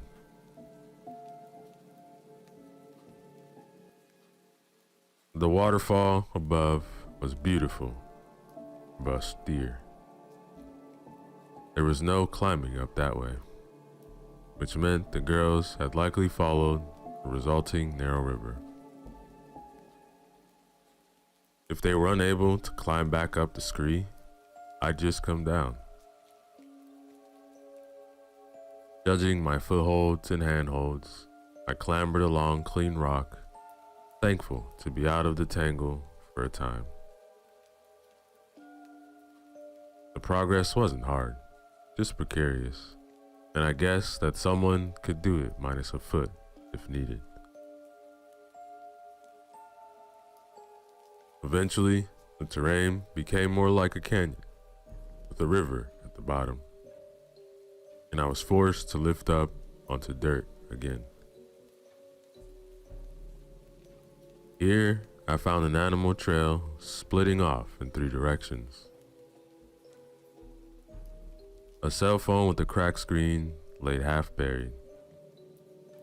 I brushed it off to discover that it still had some battery power, and it was not password protected. The text messages were mostly mundane conversations from the owner to her friends. The most recent ones were variations on help and are you getting this? Based on frustration from the lack of signal out here, there was no information about what happened. But then I checked the pictures on her camera. Beyond all the typical selfies and photos of the airport, the flight, the hotel, there were a few of the jungle I just traversed. The waterfall basin, and then the very path I was standing on. The next picture seemed to be taken from hiding between the leaves. The image showed a man brandishing a knife and peering into the underbrush opposite. I still couldn't see his face, but he was dressed in local wear I recognized from the shop. Had he seen the girls at the hotel, followed them out here? From the back of his head was the same man from the suicide picture. This was serious. I needed to be ready for a fight or to run. Suddenly tense, I put my backpack down, hid it under the few bushes, and withdrew the survival knife the guide had given me. With the knife out and at the ready in one hand and a cell phone in another, I swiped slowly through the photos. The next few were of the trail I was on, and I followed it step by step, retracing the path the girls had gone. The man was not in these pictures. They seemed to be photos of landmarks that might help them find their way back. Many were blurry, but I had taken in haste. No doubt they'd been running. I couldn't shout anymore either, not without potentially revealing my presence to that man. Had he cut off one of the girl's feet or something? How had her foot ended up back by the waterfall? Swipe. There's the rock. Swipe. Okay, there's the bend on the path. Swipe. There's the arranged stones to mark a direction when no other landmark would suffice. A few more swipes and I was back where I started. The animal trails split off in 3 directions. I could hear the river out beyond the trees. Well, they'd come full circle by accident. Realized they were lost. Then what? Drop their phone here in frustration? Or had they run into the man with the knife again and gotten caught? If there were 3 paths out here and 2 looped to one another, that meant the middle one had to go elsewhere, right? I heard a noise behind me. Whirled, saw nobody and nothing. I stared out into the jungle as dusk swept a dim shroud between the trees. I'd stayed too long and night was almost upon me. I had to go home. Like, seriously, what was I gonna do? Fight a knife-wielding man in the dark? I could just get the cops and bring down the cavalry. And then I heard her. Help! It came from down the middle path. Oh no. As it became harder and harder to see, I crept down that middle path, my knife held forward. There was someone out there. I would only have a split second to strike back or run. The only advantage I had was that they had no idea I was here, and it was as hard for them to see me as it was for me to see them, as long as I only checked the phone intermittently, keep the light to a minimum. Swipe. A picture of the middle path was gloom. Alright. On a night sometime earlier this week, they'd gone this way. Had they again looped back somehow to drop this phone? I swiped ahead a few times to see multiple shots of the path I was on. I stopped at a shot of the knife-wielding man from the side. All that could be seen was a silhouette in deep forest dusk. Looking at the shot disturbed me. Was I witnessing the events leading up to someone's murder? I swiped back to the path shots and continued following their trail. When I reached the spot where the man's picture had been taken from the side, I heard something crunching out in the darkness. I froze for what felt like an eternity as dusk became approaching night. All my senses told me that something was out there. Something was waiting and watching with malicious intent. Perhaps even with glee. I could feel it. As absolute darkness fell, A change came over the humid and dense air. The birds went quiet, and my ears stopped hearing their shrieking calls with a sudden internal echo.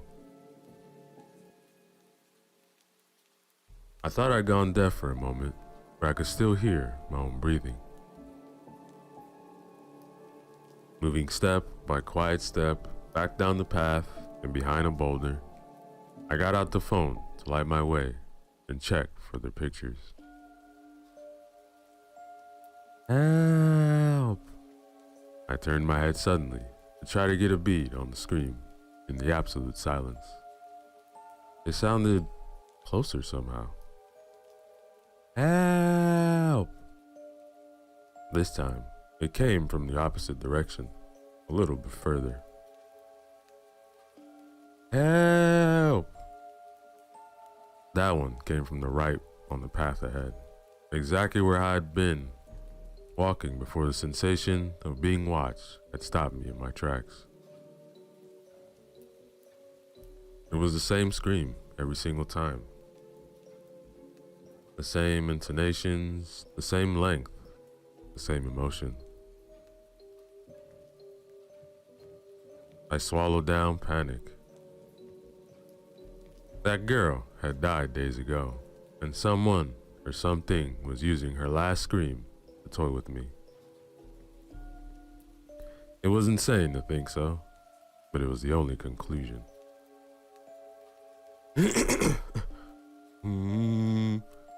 Swiping all the way ahead in the pictures on her phone, I found a photo of an arm over her face.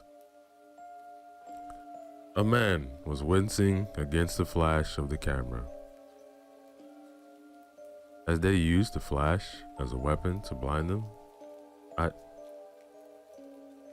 held my arm up as a series of flashes erupted right in front of my face.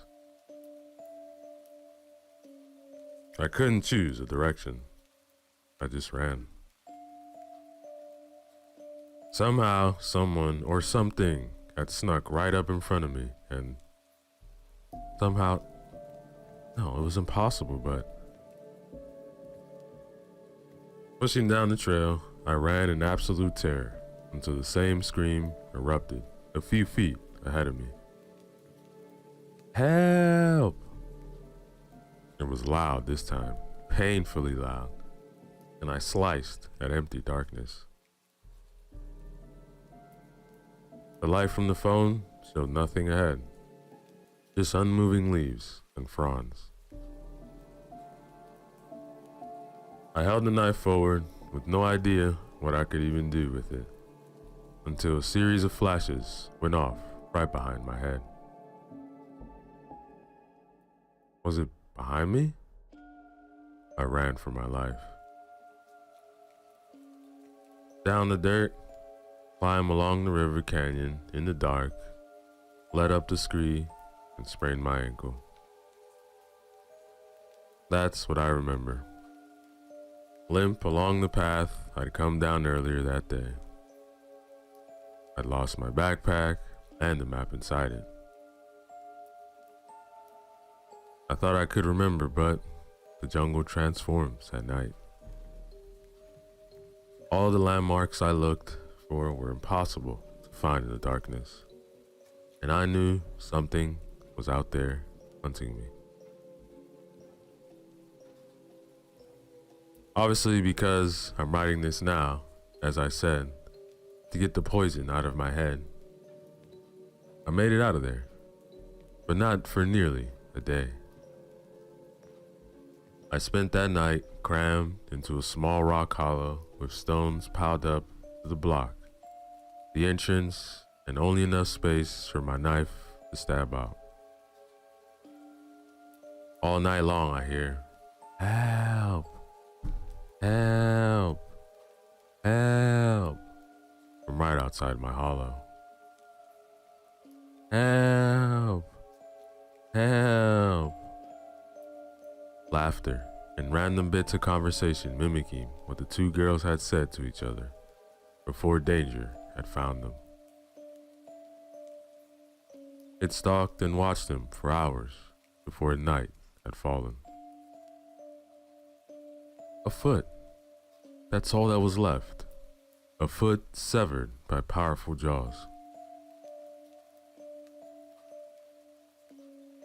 When dawn finally rolled around, my sleepless body practically dragged itself out of its own accord.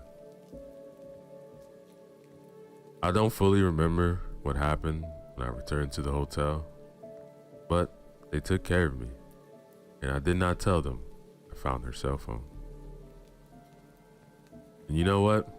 It's been 5 days, and I'm supposed to fly back to the States tomorrow night. But I happen to know I'll never make it. I sit in my hotel room and stew in my own nightmare. I can hear it calling from the deep of the night.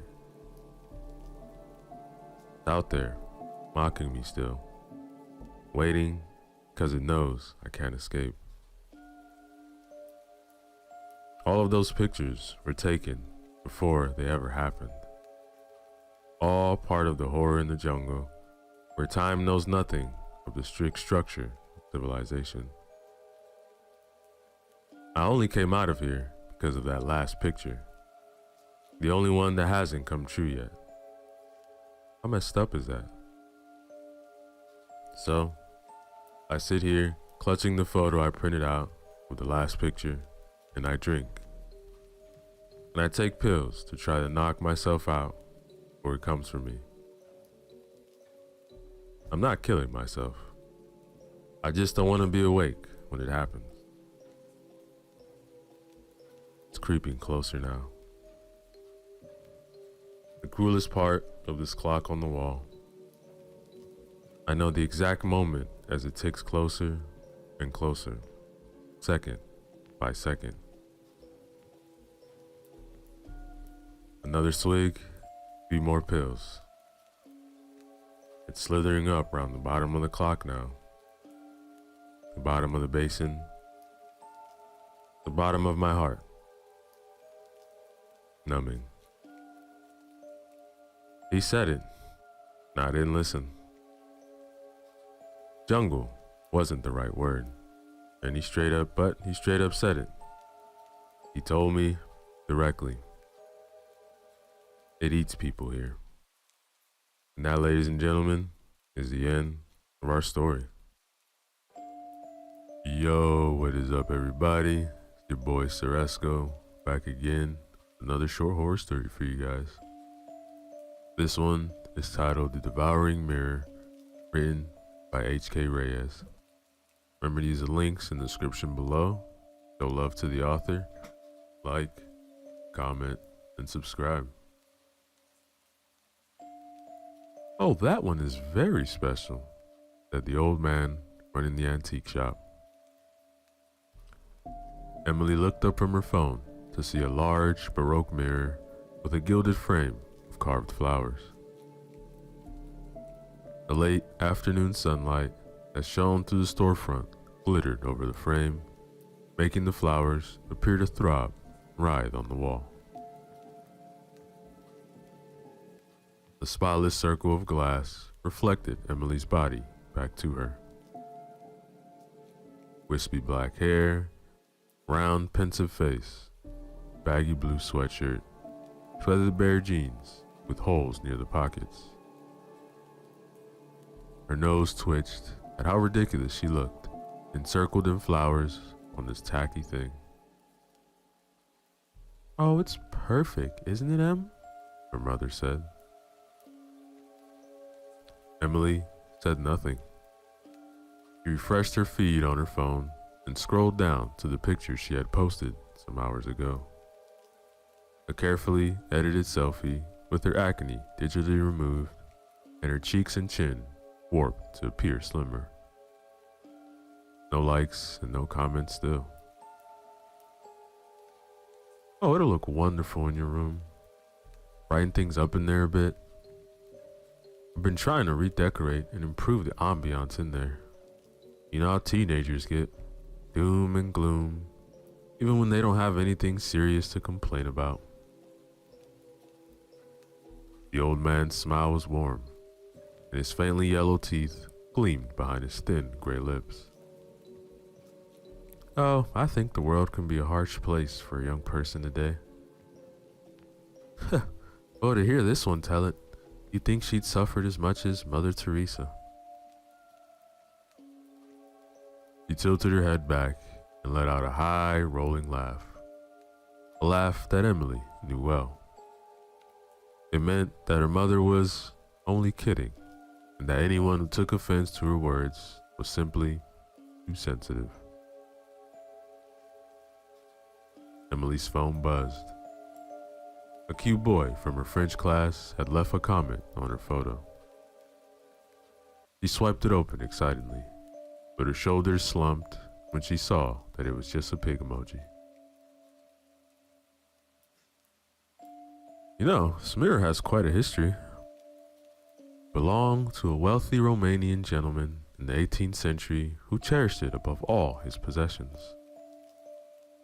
Even as his fortune dwindled to nothing, he refused to sell it. He is said to have spent hours sitting before the glass, contemplating its depths. Apparently, he developed some rather curious beliefs with regard to the mirror. He was convinced it had been enchanted with great power.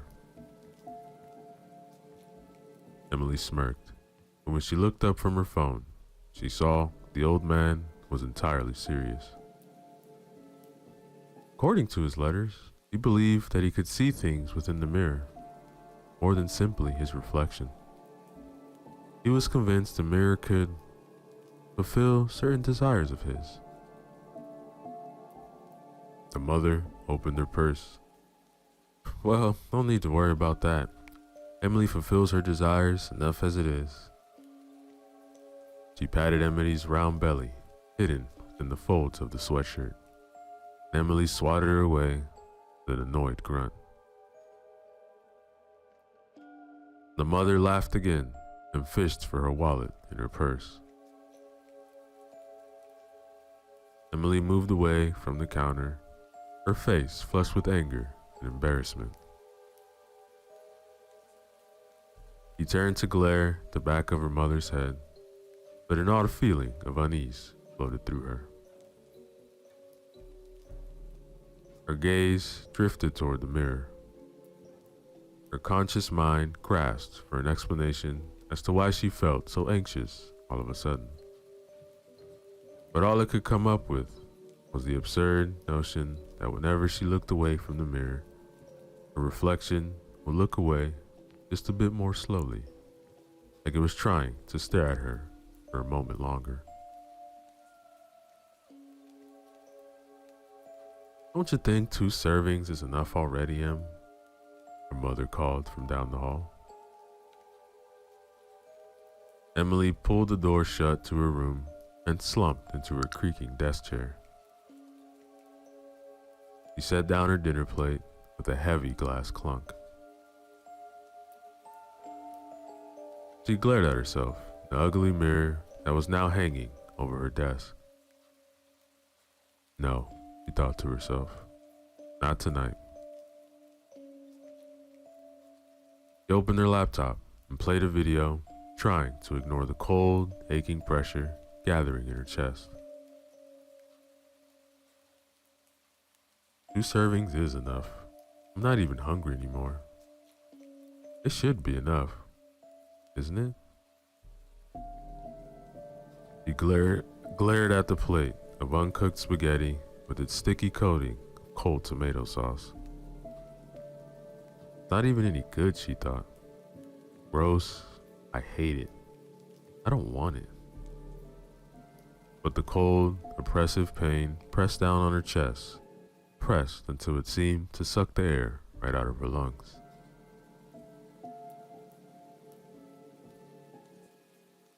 She slammed her laptop shut, snatched the plate, and shoved pasta in her mouth.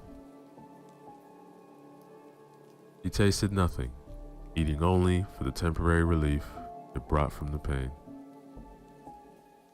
Even then, food was hardly relief at all. Just a single stone removed from a great heap under which she had been buried.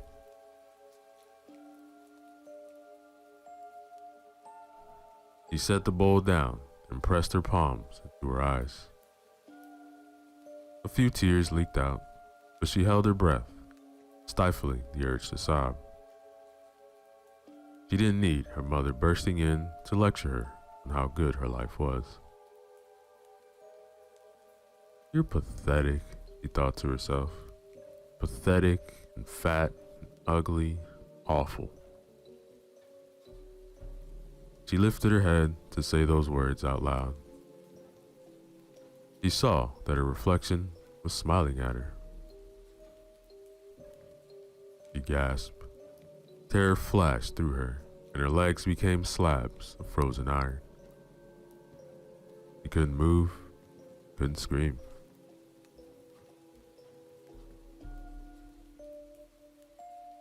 The reflection touched his finger to its lips. Its smile held no malice, no hostility. Kindness and warmth radiated from his deep brown eyes, which, unlike Emily's, had a slight reddish tinge to them that made them seem brighter and more lively than her own. Emily felt her fear leaving in a slow pace. She raised her hand, its fingers barely peeking from the sleeve of her sweatshirt, and she waved. The reflection girl giggled silently and waved back. Emily swallowed to moisten her throat. What are you? The reflection brought its hand to its chin in a cartoonish show of thinking. It shrugged and giggled. What do you want? The reflection licked its lips and rubbed its belly. You're hungry? It nodded emphatically. Well, I have some food here. Do you want that? The girl in the mirror nodded eagerly. It reached out with both hands for the plate of pasta on its side of the mirror. Ignoring the fork, it scooped up a big handful, opened its mouth much wider than Emily could, and ate it. Emily's plate didn't move, but the portion that had been eaten disappeared in a puff of purplish smoke. Emily watched, eyes white-rimmed and shining with amazement, as the food vanished from her plate with the girl's every bite. Before long, the reflection had finished the meal, and Emily's plate was empty, save for a slick purple residue on the surface. The reflection leaned back, patted its belly with its sauce-covered hands, and belched silently. Emily stared at the empty plate on her desk. It's gone. It's gone, and I feel full? No, that's not quite right. Physically, she could tell she hadn't eaten anything, but she had tasted every bite the reflection had taken, and there was a profound sense of satisfaction in her heart, as though some spiritual appetite within her had been sated, even if her body had not. The reflection leaned forward and with a hand dripping in sauce, wrote on the glass, "More." Emily jumped from her seat and ran to the kitchen.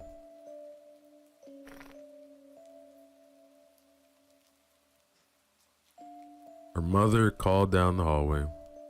Dessert too? Em, you're never gonna meet any boys unless you start taking better care of your... Emily slammed her door and dumped an armful of candy, chips, and ice cream on her desk. The reflection ate ferociously, ripping packages open with its teeth, shoveling sweets and snacks to its gaping mouth by the fistful. By midnight, both Emily and her reflection were slumped over, exhausted on their desks. The reflection's belly, now round and distended, rose and fell with every labored breath. Emily felt full to bursting, even as her stomach growled. That was amazing. It was like eating, but not eating. I don't have to feel bad about it. The reflection laughed. Potato chip flecks splattered against the inside of the glass. She lifted her finger and wrote in a smear of grease and melted ice cream, "I will eat for you, so you become beautiful." Why are you being so nice to me? She writes, "Because you, same."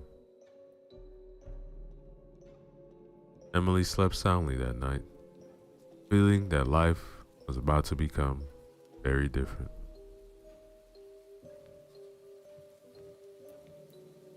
Night after night, Emily brought her dinner to her room and watched her reflection devour it all. She would pile her plate with as much as it could hold, and the girl in the mirror would eat and eat till its belly looked ready to split open. Yet, it never seemed to be satisfied.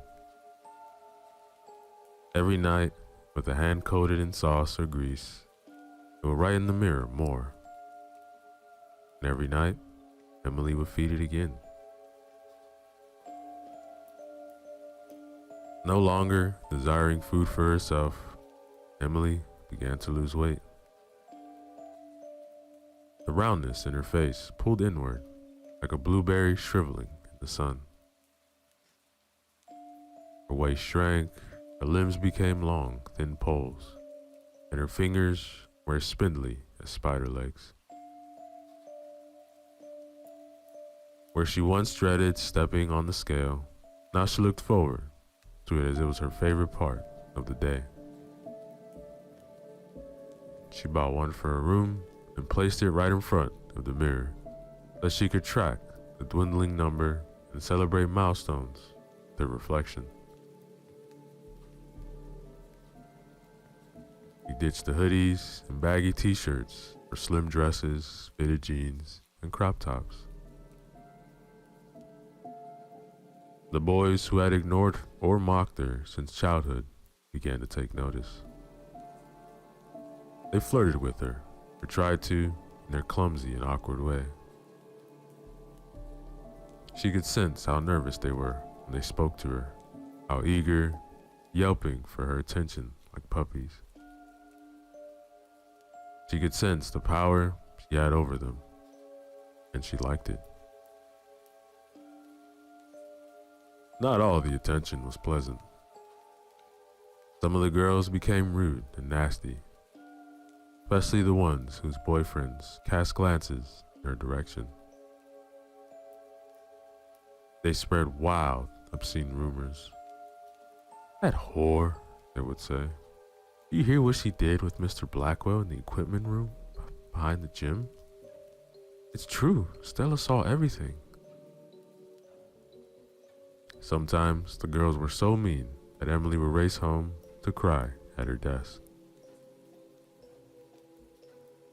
Her reflection, by now enormously fat, would fog up the mirror with its breath and write in the thick, stubby finger, "Yes, jealous." Yes, jealous. Emily knew it was only jealousy that motivated the cruelty of the other girls. They said it had been jealousy that drove Mrs. Cobb to hold her back after biology class one day.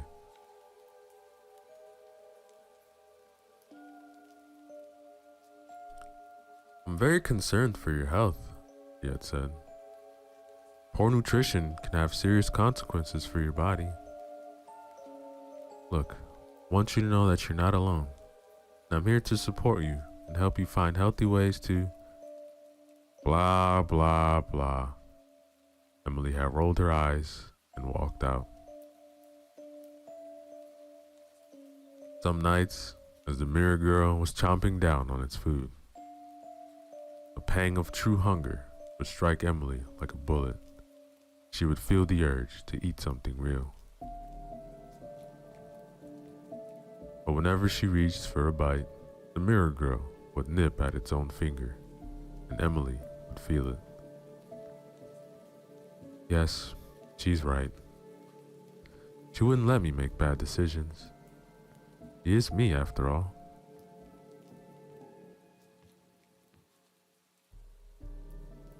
Emily sat across from her mother at the dinner table. A steamy plate of gooey casserole sat untouched in front of her. May I be excused? Her mother set her napkin on her lap and said, Em, when I said I wanted to eat together, it wasn't because I like watching you sulk. Eat something. Emily huffed, gathered up a cheesy bite, and stuck it in her mouth. She pushed the food into her cheek, where it could be stored and spat out later. There. Can I be excused now?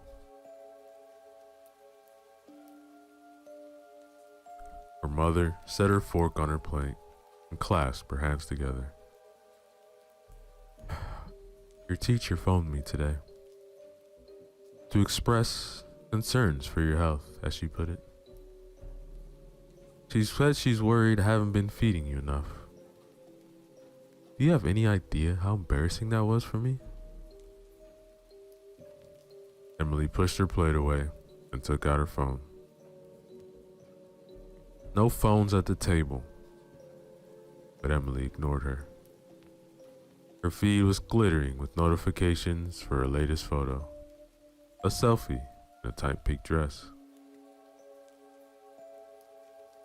People talk, you know. I'm sure your teacher's talking already. Oh, they all pretend to be concerned about this and that, but in reality, they're judging you, laughing at you. That trashy family, they're saying. Look what a mess they are, too poor to even afford food. Emily scrolled through her photos, basking in the likes and shares. A notification popped into view, and she saw that the cute boy from her French class had commented on her selfie. Look, I'm just looking out for you, Em. I know you've been improving yourself, and that's admirable, but I don't want you to go as far as you ended up looking bad. You might end up making us look bad. Emily smiled, and she opened the notification, but her face fell when she saw that the boy had only commented with a skeleton emoji.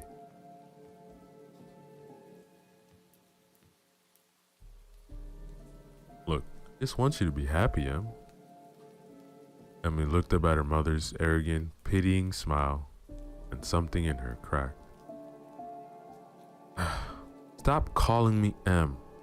My name is Emily. The outburst shocked them both. A charged silence gripped the room. The air itself seemed to become thin and cold, like pressure dropping before a storm. The mother's hands fell slowly to the table. I named you. You wouldn't even have a name if it weren't for me. I can call you whatever I want. Emily's heart raced. Her hands felt cold, like she couldn't get enough blood into them. You always do what you want. You never care about what I want. You don't even ask. I don't ask because I don't want to get any useful information. What would you say if I asked what you want? To sulk around in your room all day and with your face buried in your phone? To yell at me just because I'm trying to do what's best for us? Rage and fear churned Emily's blood. Her hands gripped at the table. You're not looking out for us. You're only looking out for you. I'm not stupid. Even if you think I am, you couldn't care less about me. Her mother tilted her head back and laughed. Oh, yes, and that's why I spent hundreds of dollars on an antique mirror for your room. That's why I spent so much money on all those nice new clothes you wanted. That's why I wasted an hour of my time to make dinner for you tonight, even after I've been working since 6 o'clock this morning. Emily slammed her fist on the table. You're the reason I hate food. You made me feel bad about everything I've ever eaten. I thought if I got skinny, you would be nice to me. But now you're worse than ever. Oh, so you're angry I made a few jokes. I knew you were oversensitive, but this takes the cake. No, I'm angry you treat me like dirt because you're jealous. You're jealous that I look good, and you just look like the awful old bitch you are. Her mother drew back, like she'd been struck. Emily knew at once she had crossed the line. A great gust of fear swirled through her. She felt dizzy and lightheaded. Her mother then stood from her seat.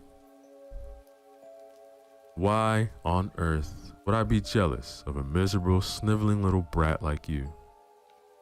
You think you're hot stuff now, but I know what you really are inside. You'll always be a fat, weak little pig, no matter what you look like. The words scorched Emily to the soul, and she ran out of the room. She slammed her door shut and collapsed into a loud, racking sobs. Pain gathered in her chest, the dull pressure she knew so well. This time, it was accompanied by a feeling of tightness, like a great constricting snake had coiled around her heart. She lifted her head and squinted through the tears in the mirror. Her reflection was staring back at her in confusion, sympathy. Its jowly cheeks sagging, its hair shining with grease, its rolls of body fat shuddering with every movement.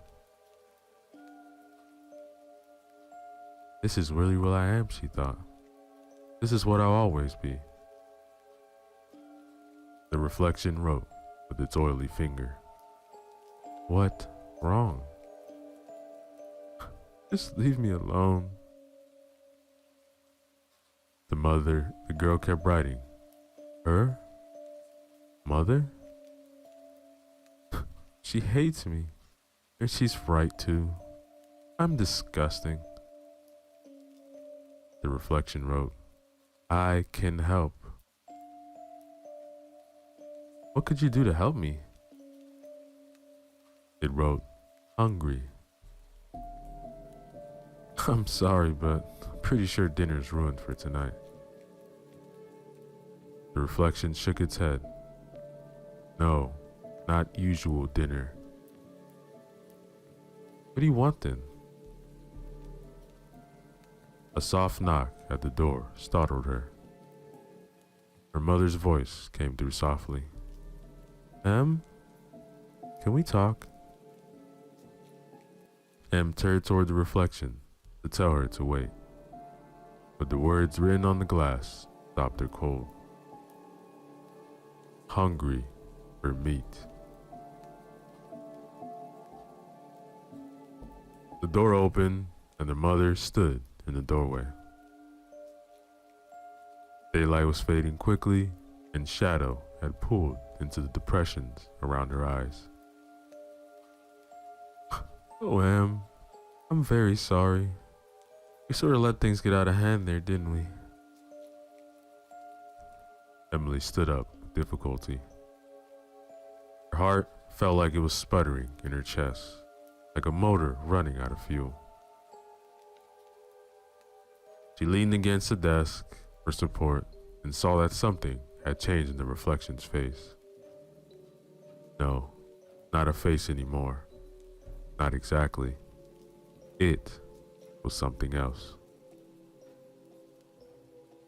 The mother stepped into the room, her white skirt undiluted shadow as she moved.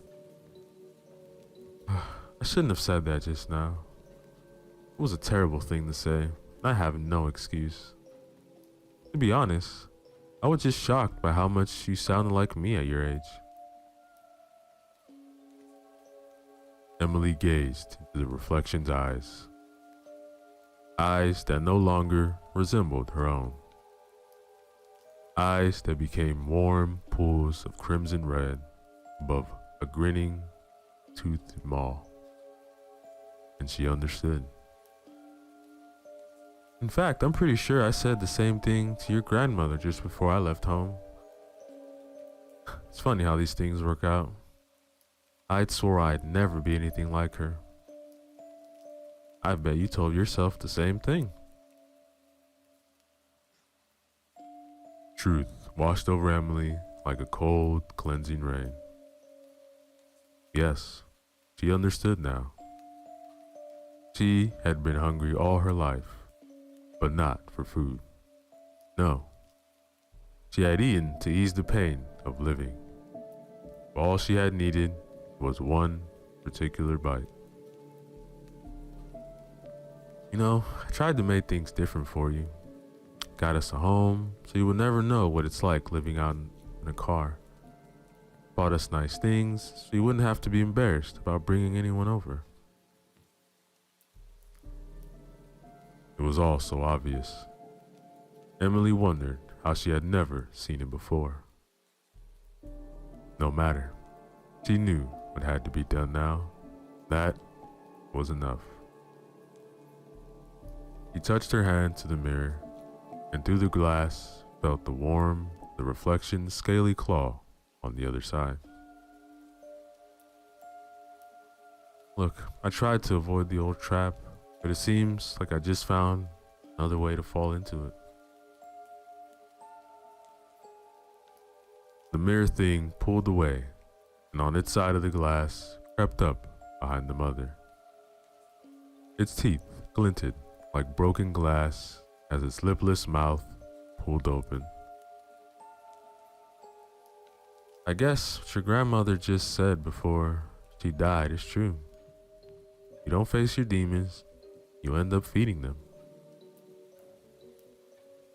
The creature arched like a cobra and struck, sinking its teeth into the woman's throat. The mother's head snapped back, and she was thrown backward against the wall. Her fingers shot to her neck, grasping at the invisible force that had suddenly constricted around her windpipe. Blood vessels burst in her eyes, coloring the whites a bright scarlet. She tried to scream, but could only squirt a wet gurgle from her crushed throat. The skin of her throat puckered and split in a jagged, bleeding line. The mirror creature wrenched its head back, and the flesh vanished in a puff of purple smoke. Blood gushed from the open wound. It sucked into her windpipe as she struggled to breathe, came up again, pink and frothy. Emily tasted her mother's throat exploding into her mouth. Blood pumped over her tongue like juice from a ripe tomato. The reflection chewed, and Emily tasted the soft, yielding meat. She threw her head back and laughed, a wild, gleeful sound that was halfway to screaming. As her mother reached out for her and mouthed, help. Emily leaned down and laughed in her face. What's the matter, Mom? It was just a joke. You're not too sensitive now, are you? Emily's heartbeat was wild, regular. The tightness in her chest exploded to a blazing white fire. She was still laughing, savoring the blood and meat, when her legs gave out from under her and she was swallowed in the darkness.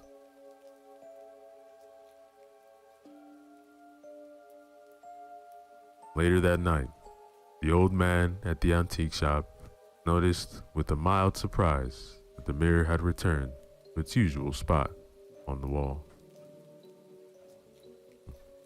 Oh my, you've come home early.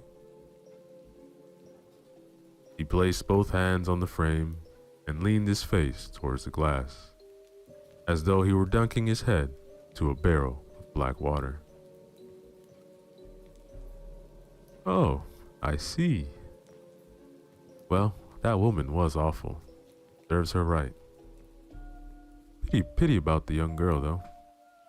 But not unexpected, given how weak her heart must have been at that level of undernourishment.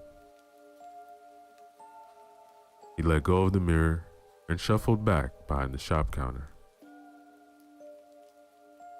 Darkness pressed in on him, and he wore it like a slithering robe.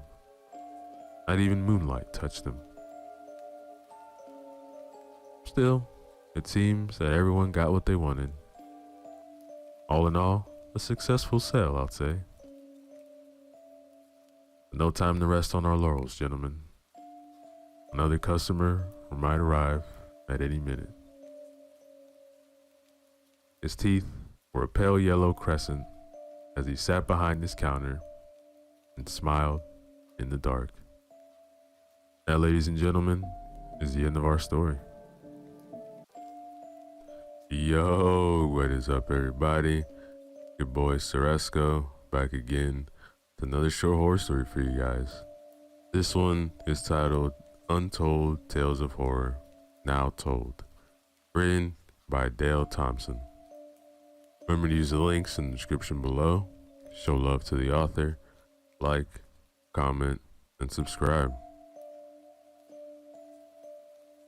Devilish dolls, haunted houses, ghoulish ghosts, freaky frights, dreadful demons, blood-sucking bats, peculiar pumpkins, bizarre bridges, fiendish phantoms, atrocious apparitions, malfeasant monsters, wicked witches, and all things that go bump in the night. Welcome to Untold Tales of Horror Now Told. I am your host, Alistair Mortimer Caneswright. Tonight, we will tell the tales that no one is brave enough to tell. If you believe in the University Halloween Massacre, or that perhaps there are secret tunnels running below your university that house the dead, the ghosts of suicide victims hanging in your university hallways, or that stone statues come alive at night to eat students, then this program is for you. Alistair ran through his podcast within his normal time and with a grand send-off. Well, I hope that was scary enough for you. Until we scare again, this is Alistair Mortimer Caneswright signing off. Alistair closed his door with a sensational feeling of satisfaction. His stories this night were his own creations. Sometimes, when he had been lessened and inspired, he would read submissions from other writers. But this night, he read two of his own horrifying. The night closed its darkness around the college town. Hard pressed to see, Alistair guided himself home, noticing the faint glimmer of artificial lights from windows and street lamps. But overall, the town was asleep. idle and in a dormant state. Alistair seemed to be the only one who was making his way home. After an exciting night of horror stories told exclusively by him for his many podcast listeners, he had no immediate plans for bed. He was a nocturnal creature, loving the nightlife. His thoughts were on the response he would get from his show. The show went out live, and people were free to respond as the show developed. Later, he would post it on various other sites which would promote his work. His voice was in high demand. Many broadcasters looked forward to his work because it brought a much larger audience.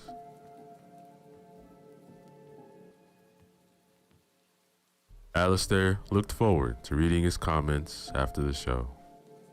It was a way for him to wind down.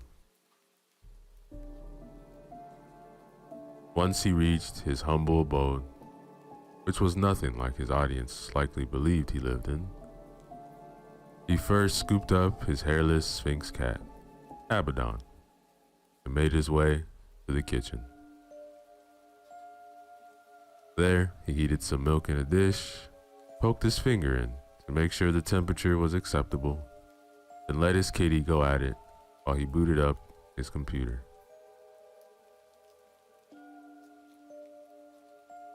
He poured himself a large orange juice and retrieved a bag of salted pretzels from the cupboard before plopping down loosely on his favorite broken-in leather chair. The monitor lit up, and the screen was inundated with message after message commenting on the stories he had read live on air. He read with great satisfaction. It appeared it was another hit. His mind whirled ahead, spiraling deliberations while musing over what was next. He had written many haunting stories of thrilling terror, but should be exhausted.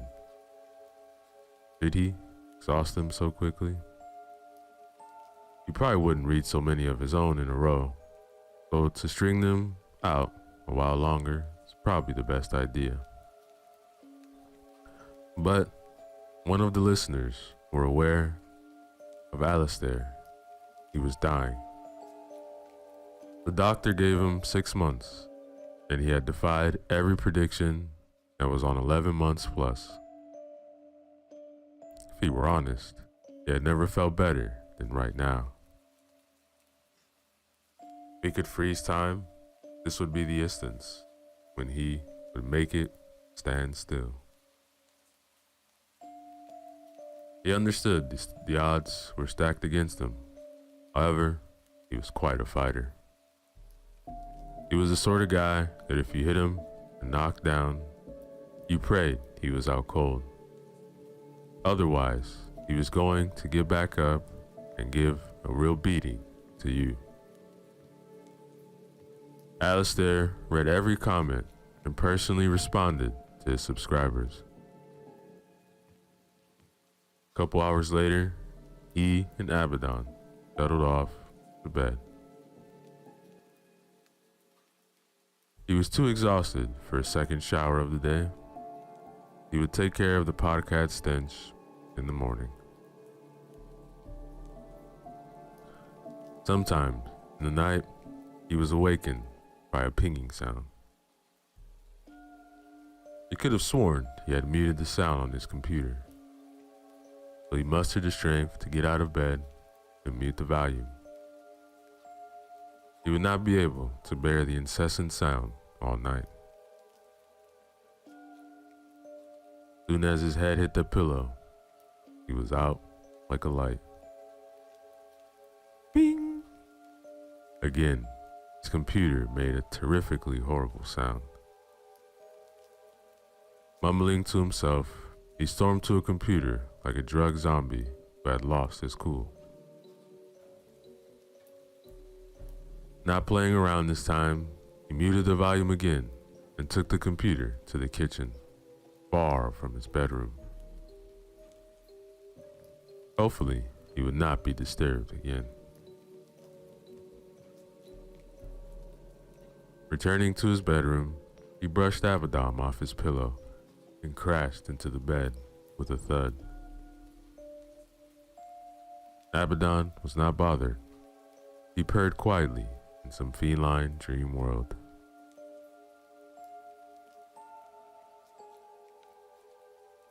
Alistair jerked violently out of a deep sleep and did not know why.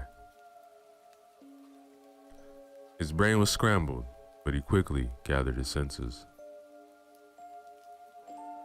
He now realized something had given him a fright. There had been an uncommon sound from the kitchen. A commotion and disturbance, like a giant gong being smashed.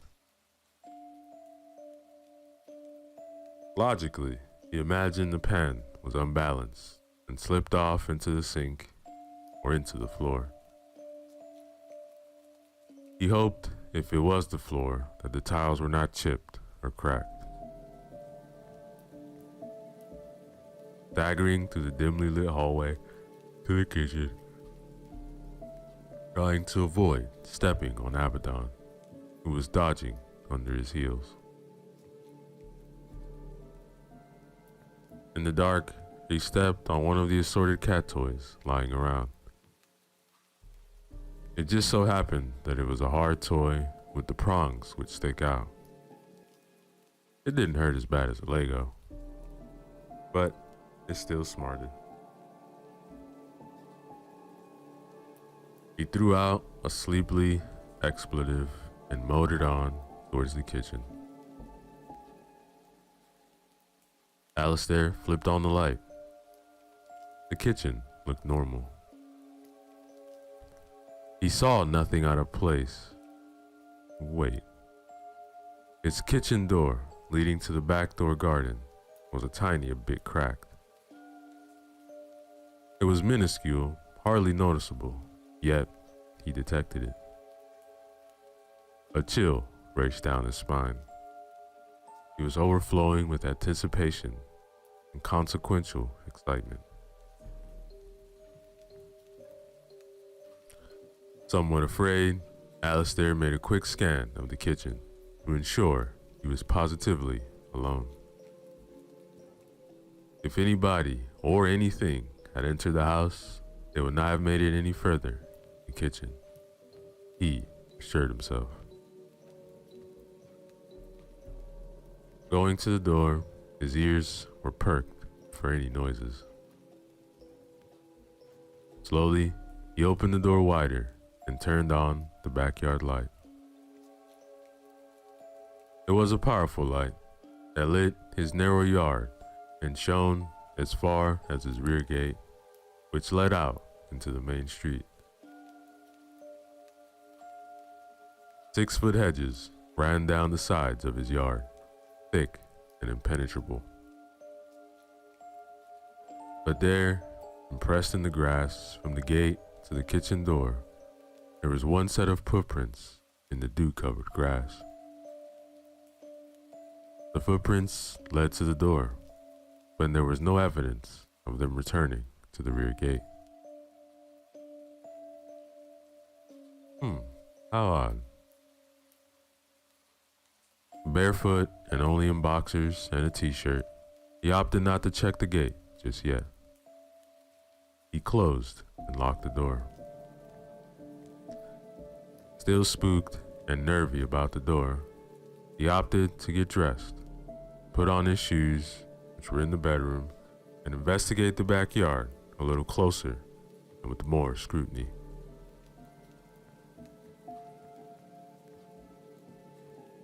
With great suspicion and holding a Louisville Slugger baseball bat firmly in his hand, he entered the backyard. He measured his shoe size with the imprint in the grass. Whoever was lurking in his backyard had at least a size 12 shoe. He imagined that it was one big fella. Once Alistair reached the gate, his misgivings were confirmed. The gate was ajar. He did not like this. He did not like this one bit. Speedily, he secured the gate and turned to go back to the house. But something peculiar took place that gave him pause. The kitchen light flickered in sequence several times, and at the end of the blinking, the backyard light was extinguished. Holy mother of pearl, he said to himself. Stiffened in place with a sensation not much different than rigor mortis, Alistair watched the window of the lit kitchen. He was not going back until he was sure it was safe. Gathering his nerves, which were severely frayed at this point, he approached his house with a sense of dread and heightened caution. The kitchen light remained illuminated, and this gave him some assurance. Working his way up to the window, he sneaked a peek. Initially, he saw nothing. All looked as it should. He considered the all-light episode, and with no other evidence of eldritch happenings, the only plausible explanation was the bulb in the backyard must have shorted out. With his trepidation easing, he wanted to guarantee his safety, so he opted for another look through the window just to ease his fear. What he saw nearly made him pass out. He was in the kitchen. He saw himself on his back, turned toward him, standing at the table. The person hovering his kitchen table looked identical to him. They were even dressed like him. What the devil? The grip on the baseball bat loosened as a paused terror swept over him like a hot towel and bore down into the pit of his gut to the point where he swayed with nausea. He leaned on the house with his shoulder and attempted to will strength back into his rubbery legs. Alistair was not necessarily a brave man. His courage had never really been challenged before. Oh, he stuck up for himself in high school when he bullied. But this was something otherworldly. Could it even be possible? How does something as bizarre as this even occur? This was just like the unutterable secrets he wrote and did voiceovers for on his podcast.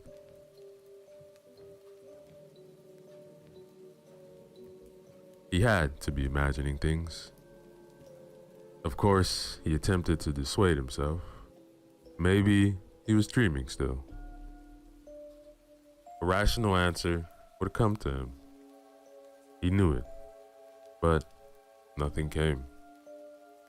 The only thing he could convince himself of was there was a duplicate of himself haunting his own kitchen. The yard lit up, not with light from the back porch, but with a resonating chatter that could only be called al-azif, which H.P. Lovecraft defined in his writing as that nocturnal sound made by insects supposed to be the howling of demons. The definition was birthed from the ruins of Babylon out of the empty space of amorphous crimson desert. Alistair had read all of Lovecraft's materials. Lovecraft was locked into secrets of grace older than mankind. The sounds Alistair was tortured with were far beyond the sound of common insects and bugs that crawl and fly at night. He pondered, what if Lovecraft had a phrase, as if defined incorrectly? What if he meant something altogether totally different? Possibly he was misunderstood, and it meant Al-Tajif, the blasphemy, and Al-Zanif, the bleeding. Alistair was unsure why these thoughts were penetrating his mind and obscuring his thoughts, along with breaking his concentration. He had to focus. What does any of this mean? What does it have to do with me?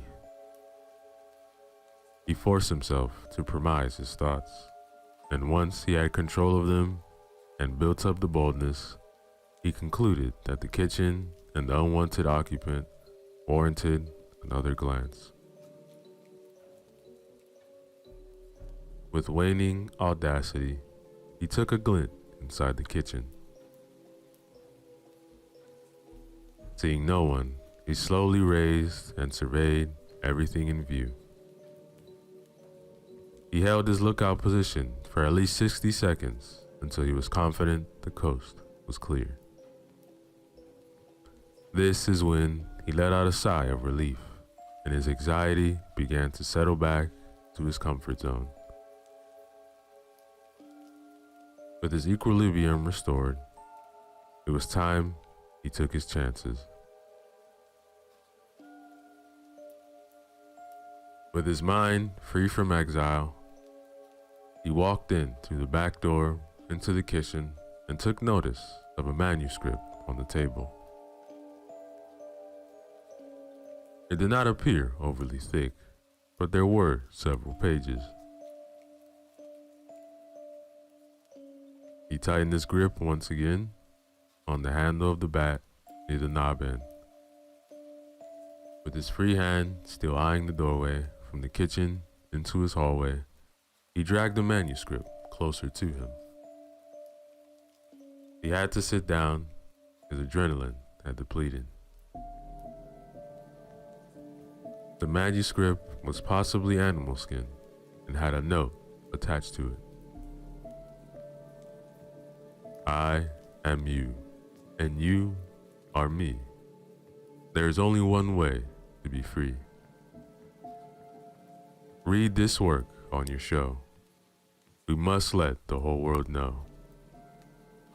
Time is short, but there is still a chance to avoid the war of circumstance. Evil is rising. It is already here. Perfect love casts out all fear. No time to think or meditate. Do this now before it's too late. How unoriginal. A 2-year-old could have written that. Lame, dull. The manuscript was face down, so he turned it over. The title emasculated him for a brief moment. The title was burned into the cover. Monsters are real. Abandon all hope. The truth. Written by Alistair Mortimer Kainswright? Didn't write this. That was the moment the nightmare began. He heard light feet running, scampering from the far end of his hallway, coming towards the kitchen, growing louder as they approached. Alistair's vigor weakened even more. A dull throb forced pressure upon his temples, making him lightheaded, almost as if a smothering hand was suffocating him. His nose was smashed, and his lips could not utter a scream. His desperate cries were muted by a moist, enormous, invisible hand, and he was pulled to the tile floor. With his strength exhausted and dried up, as if all resilience had been sucked away by a siphon, Alistair was unable to defend himself or resist. Eventually, this horrifying episode subsided. Alistair had no answer to what he had been put through. His head hurt, his back ached. He was unsteady on his feet for a few minutes. He poured himself a glass of orange juice and sat contemplating the manuscript before him. Where had the footsteps gone? Nothing appeared. Nothing at all. Alistair then thought, monsters are real, abandon all hope. Simpletons, pure and simple, feigning stupidity. With a strong aversion and detestation, he was tempted to toss the manuscript into a fire pit. Although he loathed it, he cannot say conclusively whether the events of the night were real or imagined. In fact, the manuscript did have his name as the author. Curiosity alone compelled him to read it. The manuscript was redolent of an unhallowed age, as dusty as the antediluvian period. As vividly abhorrent as this night had been, he thought himself pretty lucky to be caught up in the unexplained. After all, his podcast promoted this subject matter. He never believed, while working in his studio domicile, that one day something of this magnitude would manifest itself. He was being revealed the actuality of what he was creating from his mind. But he could not shake the sight of his own double. It was entirely too unexplainably freakish. Opening the manuscript, whose pages felt brittle but did not crumble, he found the first entry, a poem without a title. There are creatures that creep and crawl. They are the beast inside us all. They turn and twist our simple minds into animals of every kind. From the darkness in great numbers they come, to devour the many, to curse the some. From lofty heights they build their nests, and no man living shall find his rest. And from the earth, from deep underground, they are so ordered by the demonic sound. It rises up slowly to the unaware, and in a hush, you find yourself down there. Ugh, rubbish, pure rubbish, Alistair groaned. Chapter 1, turn to page 13. Short chapter. How very peculiar. Oh, he flipped his pages to page 13. Embedded within the page, within its own secure indentation, was a ring of some sort.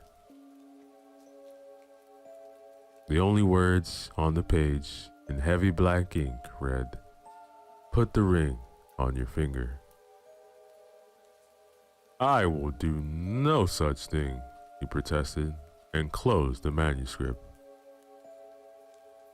The manuscript flew open on its own, phantasmically shuffling the pages rapidly back to page 13.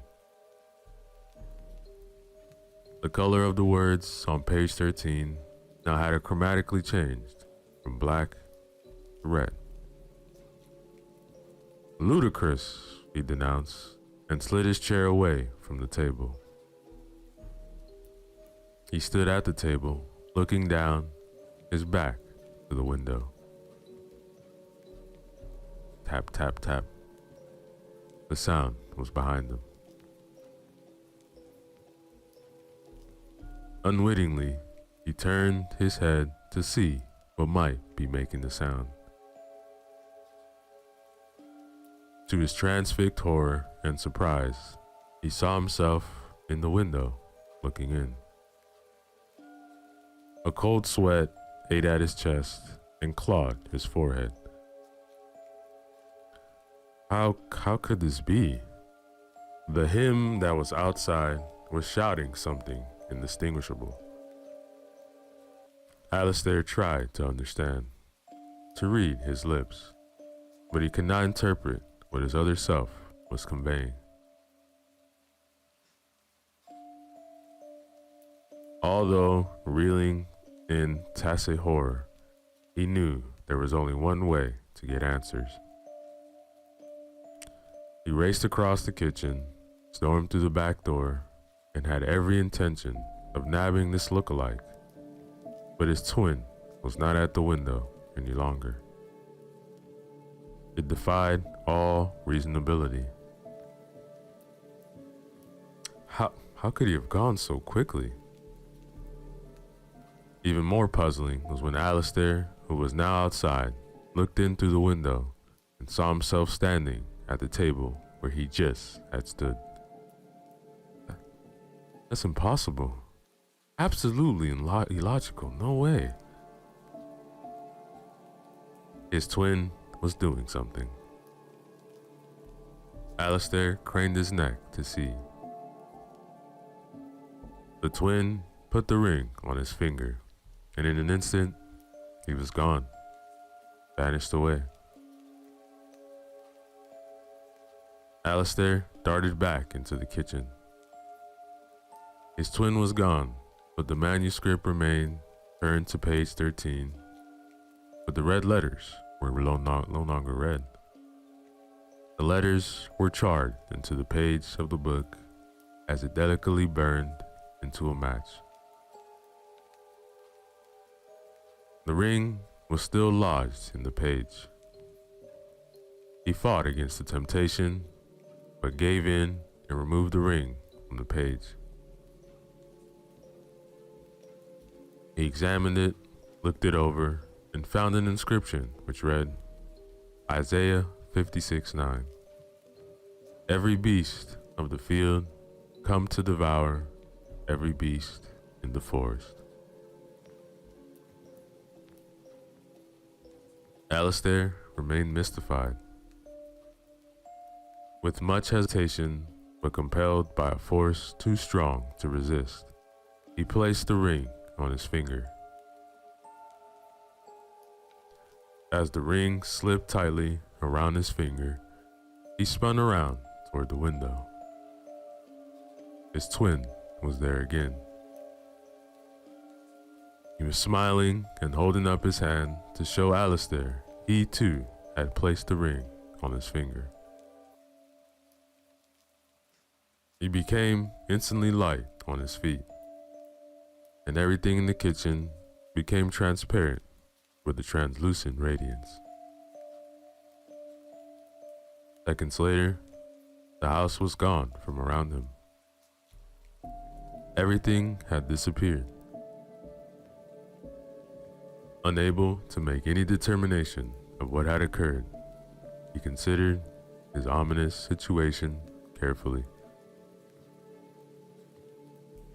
His surroundings were as barren and bleak as any, and utterly vast in an ominous desert as any he had ever seen.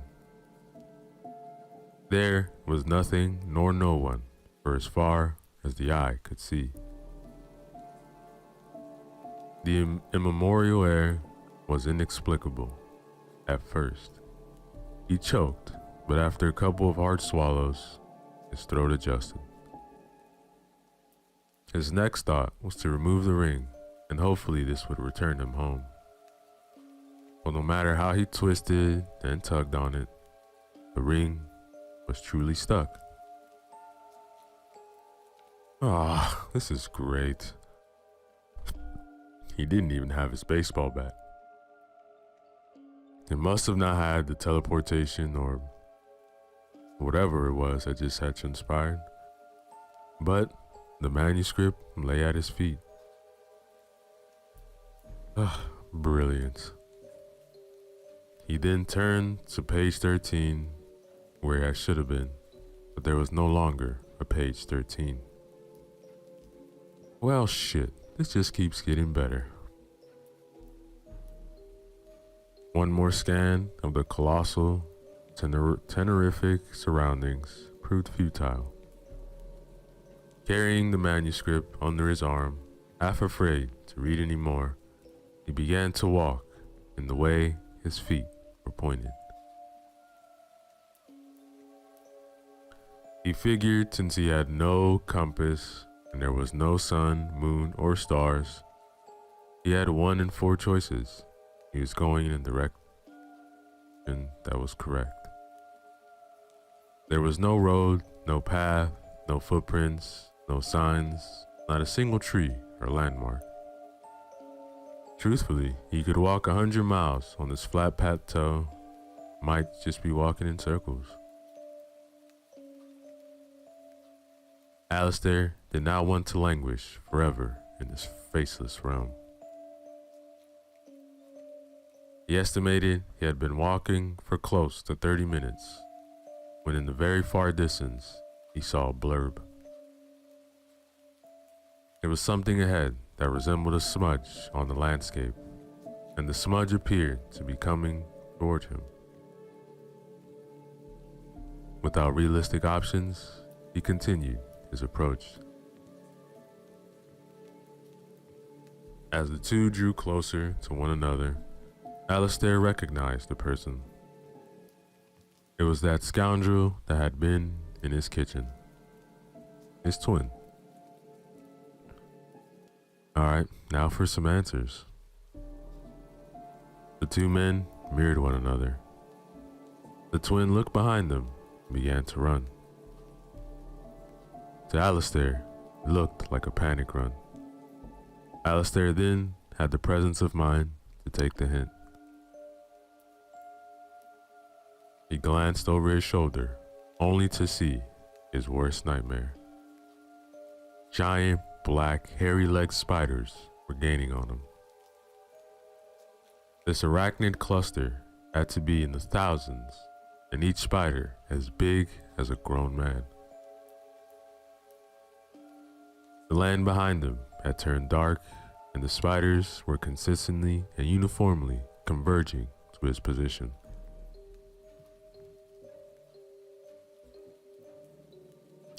Alistair ran like he had never ran before. All things which wiggle, crawl, scuttle, or jump had joined the spiders in pursuit of Alistair. He looked straight ahead at his twin, who was coming just as hard and fast. Alistair did not see what his twin was running from.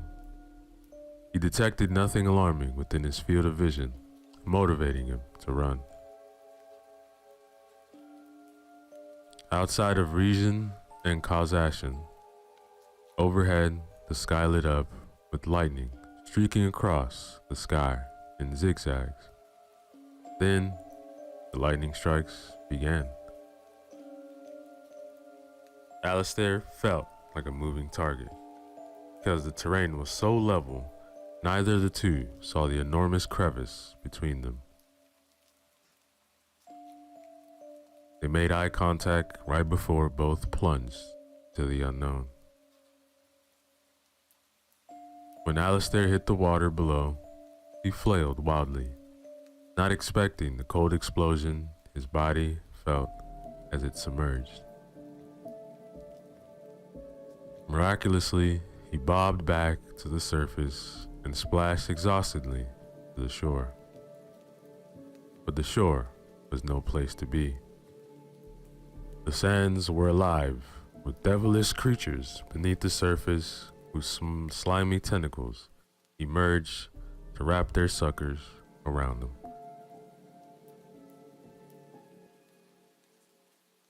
Alistair fought for his life, popping the suction cups loose and staggering into the dense, sweltering vegetation of an unexplored jungle.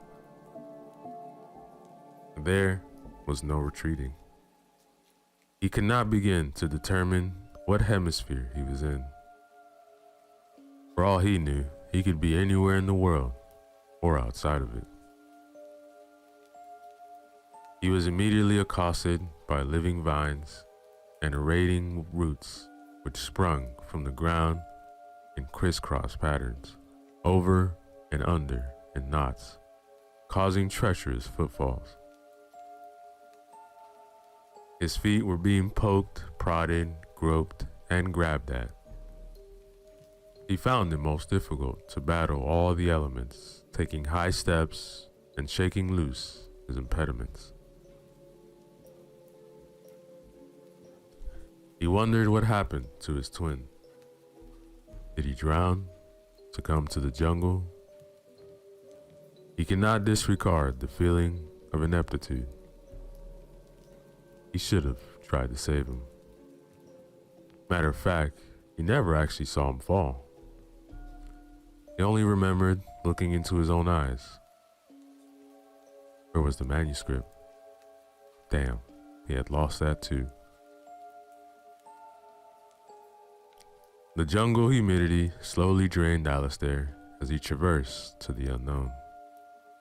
He figured he had been in heat for an hour, and when the most unexpected sight appeared directly of him, it was his twin.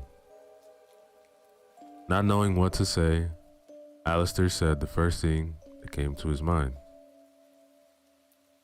"What is happening?" Not expecting a reply, his twin answered studiously. "We are happening, brother. We have the rings. Only one of us is going to make it back." But why is that? What is even this all about? There is only one of us. There can't be two. We both have the ring, so we are both candidates to go back. But there is only room for one. His twin was very matter of fact about the whole thing. Wait, who determines who goes back? We do. And I am torn between guilt and malignity. This makes no sense. You are not real. I am Alistair Caneswright. Look, I don't know what sort of game this is, but I will be going back. And I am you, reminded the twin, casting a formidable expression. Yeah, I don't think so. You're not human. You were created somewhere in space, behind time, in unbound outer regions. I am here because you hesitated putting on that ring. If you had only put on the ring, I would have not been needed. Needed for what? One of us must read the manuscript over the air. It is the only way to warn the world of what is coming, the impending storm. The world must prepare itself. There is a storm of barbarism and viciousness coming to the earth. The podcast will reach those who can make a difference. This ring is our forged protection, but only one of us can wear it. Alistair wasn't comprehending the full scope of what his twin was saying, but he was certain if only one was leaving, it was going to be him. So you say a storm is coming? Is it termination? A slaughter? Alistair didn't want to believe the worst, but nothing in these last few hours was believable. The annihilation is going to be on an apocalyptic scale. I would not have been needed if you had not hesitated to put on the ring. The warning must come from the podcast. So what if I agree back to go back and read the manuscript? Where does that leave you, since you're only a shadow of who I am? A shadow? I am what you were not. Why do you believe the Pantheon brought me into being? Azathoth has called me forth to prepare the world.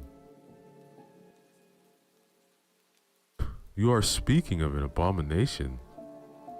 Azathoth is a grotesque mockery of everything lawful, moral, and godly. You are talking about a world gone mad. You are not trying to warn people. You are trying to induce chaos. Ha! You are not as stupid as we penned you. Penned me? Yes. We wrote that part you are playing. You can't kill an elder god. They live beyond the concepts of time. If you attack an elder god in one place, he already exists in the eons, so he lives on. They are beyond us. Look, you're not real. I have done my homework. I can simply remove you from the plane of my own awareness. And once done, you and these false gods go bye-bye. Sorry if I seem apathetic, but you do not know what you're talking about. You can't win. I am the genuine Alistair. The gods need me, not you. I'm here because they don't need you. I can defeat them by my willingness to read the manuscript, which contradicts their decision to bring you into existence. They need an authentic reading of the manuscript, and you cannot do that. Unquestionably, a veritable representative is what they desire. Carbon copy won't do. Alistair came straight at the twin. His other self fell among the protruding roots which clung to him and bound him tight. No, I can do it. I want to exist. I am you. The twin went into some grotesque convulsions as the poison of the roots, also known as Giftblar, attacked his nervous system. Alistair watched as his short-lived body was dragged into the canvas of the jungle floor, and in the self-imposed grave he would stay, rendered powerless. Alistair could not be sure what happened next, but in an instant, his consternation and dismay was gone, and once again, he stood before his kitchen table, looking down at the grimoire manuscript. He looked at his hand, and there was no ring. Quickly, before the powers that had changed their mind and he had lost favor, he turned to page 13. There was the ring, and in black letters it read, "Put the ring on your finger." Emblazoned with a mental plan, without faltering, he removed the ring from the book and slipped it on his finger. He was more than convinced this was the correct resolution. He prayed this would restore order. In that moment, he never felt more alone, abandoned, as a cold depression oozed its way into an irrevocable uneasiness to the forefront of his conscience. He wore the ring until his next podcast, where he introduced the show as a must-read and a take heed, for the words of this story are true. At last, he read, "Beyond the reaches of the stars, an army is forming from the outer worlds, calling all to gather into one place for an invasion plan, predestined, foreordained, and ordered. Cosmic winds will guide the armies of beastly discontent to the door of the host, who will not resist but submit to the undwelling of the gods. They are no longer fading thoughts of the past, but are now presenting themselves upon the stage of humanity. That is not dead which can eternal lie, and with strange deons, even death may die. Prepare yourself for the death of death." The podcast continued without interruption, and in concluding after the manuscript had been read in its entirety, Alistair added, "Everything I read tonight, I am asking. No, I am imploring you. Remove these gods from the plane of your wellness, and the warning which you have heard will be no more than a dark whisper that brushes against your cheek at a gravesite. The ravens are gathering, the wolves are descending from their mountain refuge, but you and I can hold them at bay. I have done my part. I have fulfilled my commitment to read the letter from the elder gods to humanity. Now, will you join me in the resistance against the horde to come? The best way to kill a god is to stop believing in it. Decide it is an omnipotent power that we all possess, and join me in defeating death with our best weapon: human incredulousness." Alistair stood from his podcast chair and walked to the bathroom. He removed the ring he had worn from page 13 and happily dropped it in the toilet. With a flush, he sealed humanity's fate. And that, ladies and gentlemen, is the end of our story.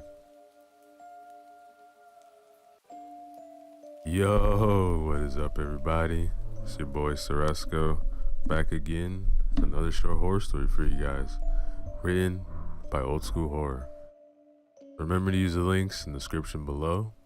Show love to them, like, comment, and subscribe.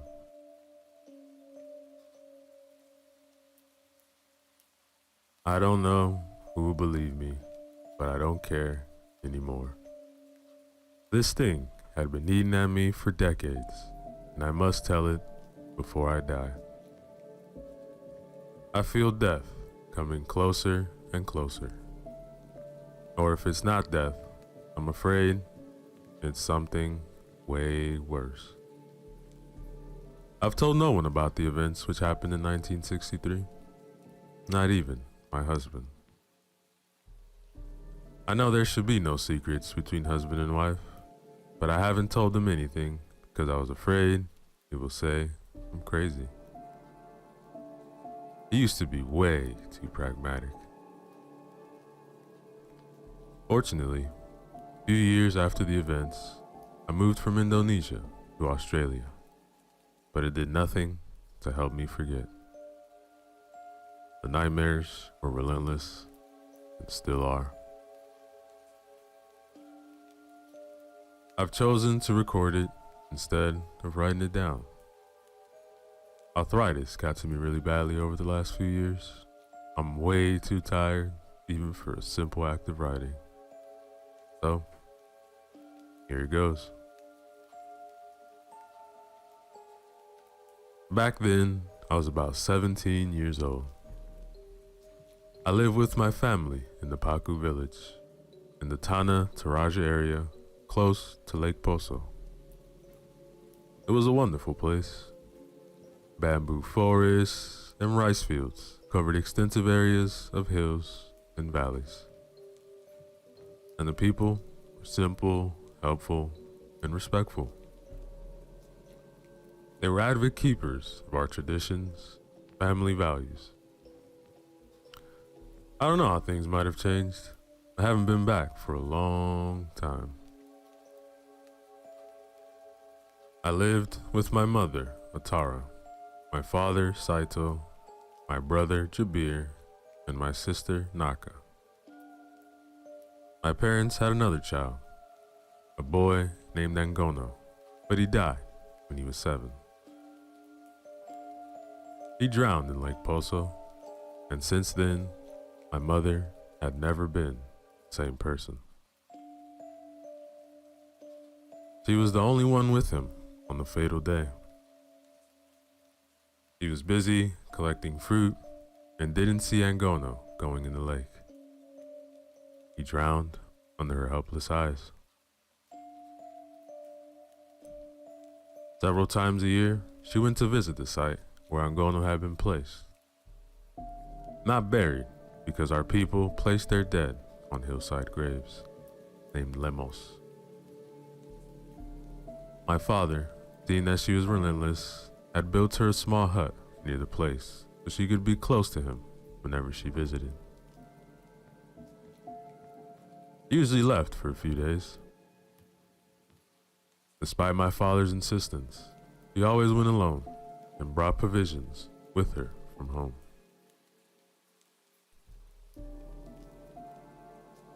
One day, in March 1963, he left, but did not return after the usual period of about 3 days. The first night after her departure, the weather began worsening. That night, heavy rain fell and thunder cracked the sky relentlessly. We were all worried. My father wanted to give her the privacy she needed to cope with her grief and be together with her son. She had been away several times when the weather had been bad. This time, however, it was weird as it changed way too suddenly. It was almost the end of the raining season, so we did not expect too much bad weather. My father fought the urge to go to her. On the 6th day, however, he could not wait any longer. He woke up in the morning, headed straight to the hillside. I remember his face. It was grave and worried. We all wanted to join him, as our traditions dictate to be close to each other. But he refused. When he returned, I was the first one to spot him through the window of the Tokonan, which is the traditional house of our people. I ran out to meet him. What happened? Where is Mother? Jemima, my dear, he said and hugged me tight, then sobbed. Father, what's wrong? Why won't you tell me? Of course, I knew what happened. There was only one answer, but I foolishly hoped he might say something else. My dear, your mother is dead. He uttered the only words I didn't want to hear. And then I cried. My siblings saw us outside, came to us, and then they cried too. Soon, the entire village knew. My father spoke to the village head, Kuwat. The elders gathered in a hurry, and they marched to the hut where my mother lay dead. She had likely died on the first night after she went there. Nobody knew what had happened. My father told me everything, but later, when he was already insane after following events. My father and the elders found the body laying on its back on the hut's floor. It was in terrible condition, not just because of the decay, but because of rats and other critters. They also found several items in the hut which showed that my mother tried to do some forbidden ritual, which was deemed to be witchcraft. In the village, people considered her a healer because she had helped whomever she could. Of course, we had our shaman, and who had lived many years and many seasons, but my mother was also among those capable of healing. But in secret, they had been trying to do much more than heal. The items in the hut suggested they had tried to reach out to Angono. I know how this sounds, but for my people, these beliefs were important. They believed in the afterlife, or Puya, as it's called in our language. We believe that if a funeral ceremony is conducted under our customs, then the soul will pass into the afterlife and be at peace. But if not, it will become a bombo, or wandering spirit. Among the things they had found, there was also a mirror which had belonged to my mother. I recognized it right away because back then there were only a few people who had such an item. Also, I used it many times, so I was familiar with it. Mirrors were considered windows into the afterlife by some shamans, especially those who tried to talk to the ones on the other side. Many of our people had even refused to use mirrors since they thought it would be witch's tool.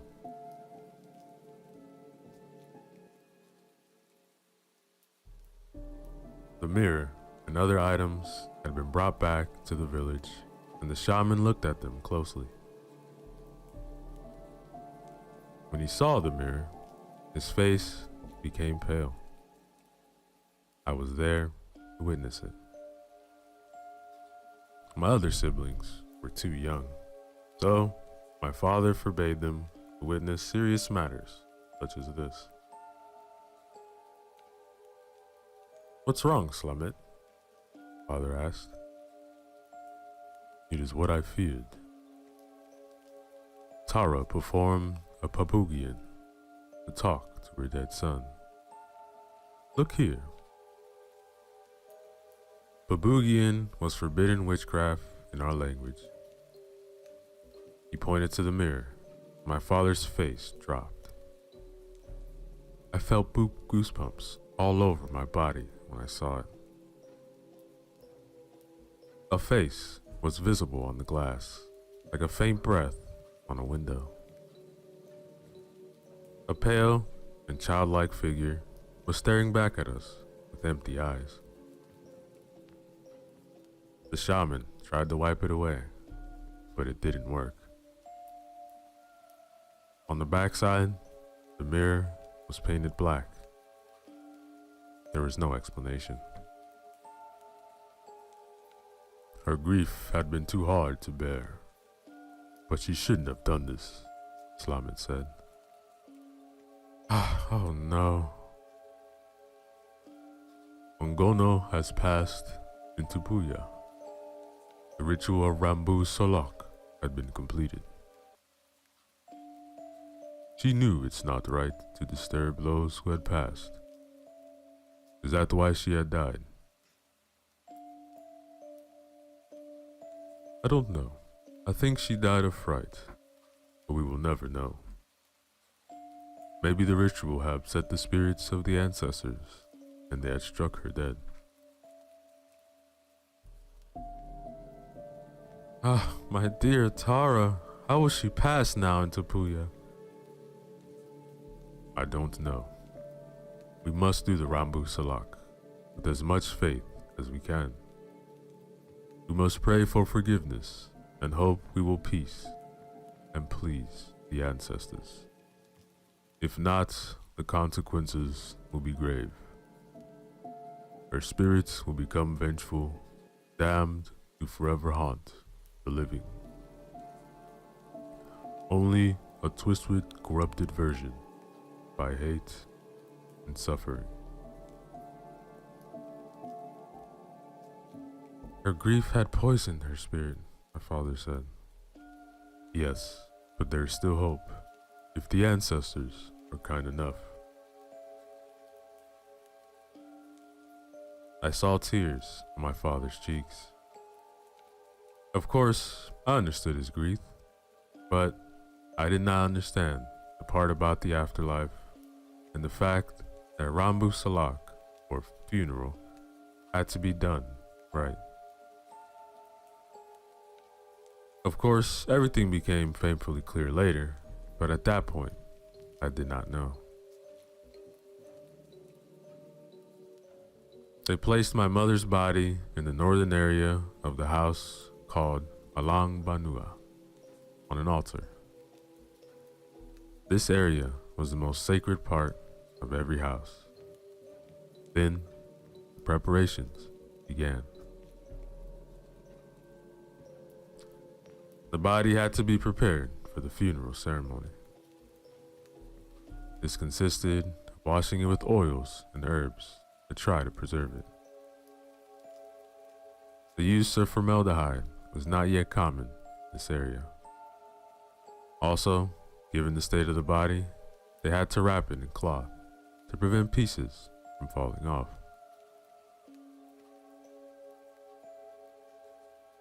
I still remember how the house smelled. It was a horrible combination of herbs, oils, stale sweat, and putrefaction. I can still feel it sometimes out of the blue. Makes my stomach turn every time. These days, as I feel my end coming closer, I seem like feeling it more often. The weather was not improving. It rained a lot and the air was heavy. Despite this, however, the entire village worked as one to prepare the funeral. Buffaloes, pigs, and chickens were slaughtered to prepare for the feast. People were singing and dancing to celebrate life and make the burden of death more bearable. But given the weather, the celebration was sadder than usual. Fortunately, me and my siblings did not have to participate in preparation of the body. Still, from the first night on, weird things began to happen. The dogs around our house were barking all night, and our 2 cats were nowhere to be seen. They came home each evening for a few scraps until my brother's body had been in the house. The cats refused to come home. I couldn't fall asleep, then I had to go out to the outhouse. Jabir and Naka were sleeping in their beds, so I took careful steps to go outside. People were still chanting in the northern room. The air was chilly, and I shuddered, but went to the outhouse to do my business. When I came back, however, my skin erupted in goosebumps, despite not seeing nor hearing anything out of the ordinary, except the dogs. I was at the foot of the wooden stairs which were leading into the house. Under the house, there was a storage area which we call a long. I looked between the rungs of the stair under the house. Some kind of instinct told me there was danger lurking down there.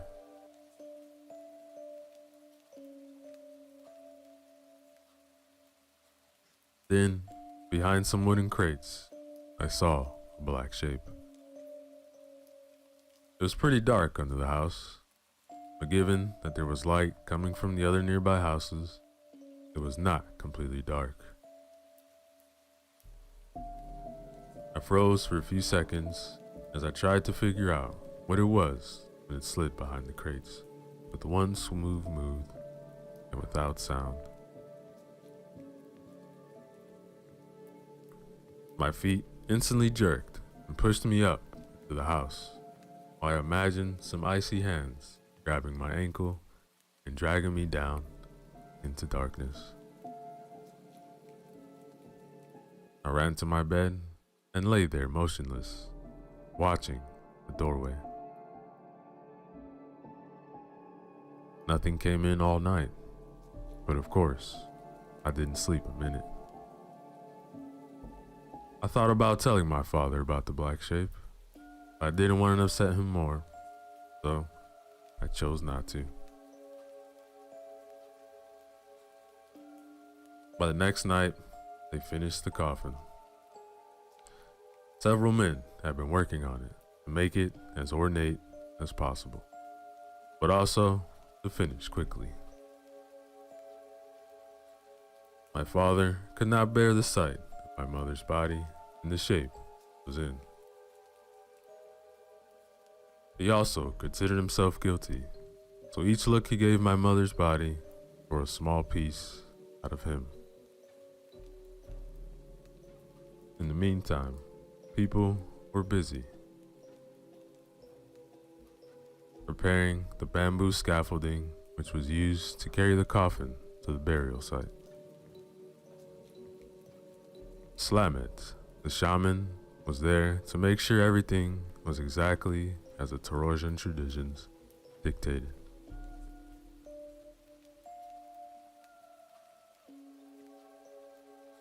The weather got slightly better. The ground was full of pools filled with rainwater. It was dripping from rooftops and trees all day. The sun refused to come out, so the sky remained overcast.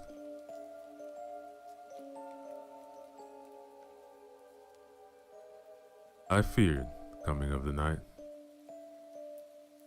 Before falling asleep, I prayed to the spirits of our ancestors, or puangs, as we call them, to have mercy on us. I prayed long and promised them as much as I could. Appeasing the ancestors was important in the Torosian culture. We did it by prayers and animal sacrifices mostly. This was why my father provided so many animals to be sacrificed during the funeral preparations.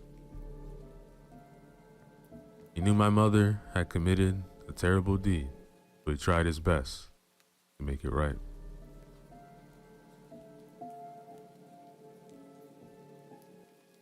Me and my siblings went to sleep.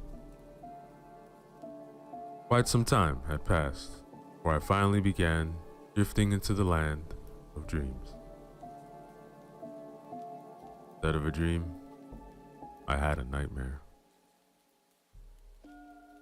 In it, I wandered into the Alang Banua, where my mother's coffin had been placed. Somehow, the house was empty and there was complete darkness outside. I crept closer to the coffin, but then I heard knocking from inside it. This was when I jerked awake, but the knocking did not stop. It came from under my bed, from the floor. I immediately thought back to the shape under the house and felt cold shivers all over. Curled up in my bed, and began praying to my ancestors to have mercy on me. Soon, the knocking stopped, and I wearily drifted asleep.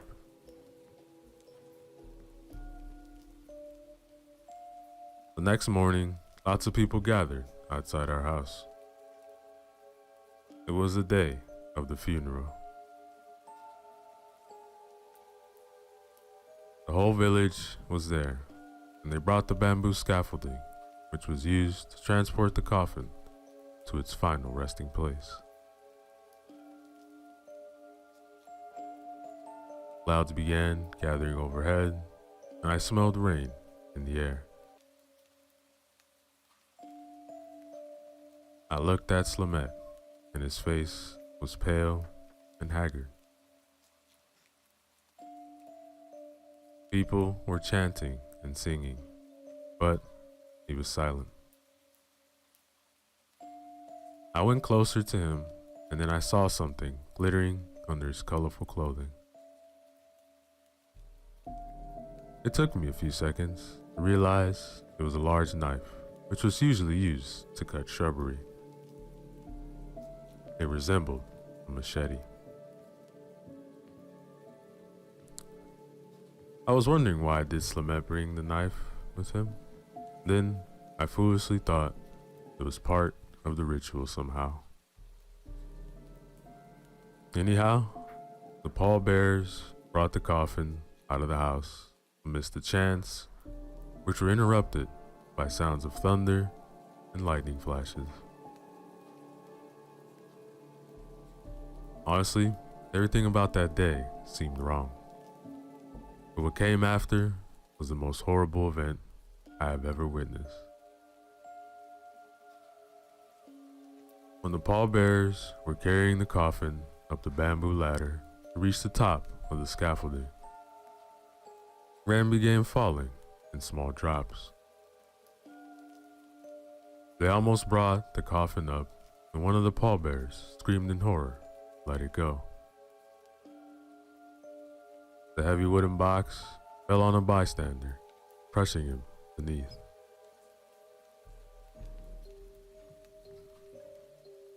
People began screaming, running toward the scaffolding.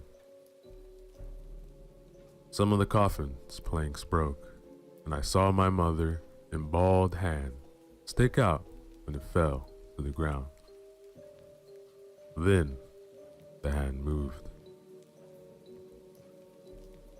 The sudden silence made me stop in my tracks. Everyone who saw it stopped dead. Those behind pushed forward, but then a scream came from the coffin. It was so horrible. My legs buckled and I almost fainted.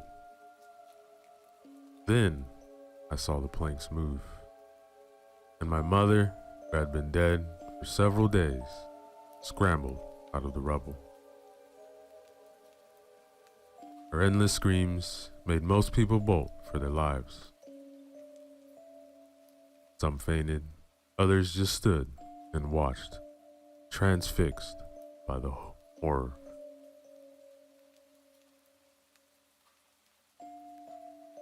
The screams were coarse, full of anguish and pain. When I saw her eyeless and lipless face, I screamed too, as loud as my throat and lungs let me. This was when she noticed me in the crowd. I don't understand how this was possible, or any of it was possible. She just noticed me and stopped screaming for a few seconds, then started toward me. I saw Slamet draw the large knife and ran to her.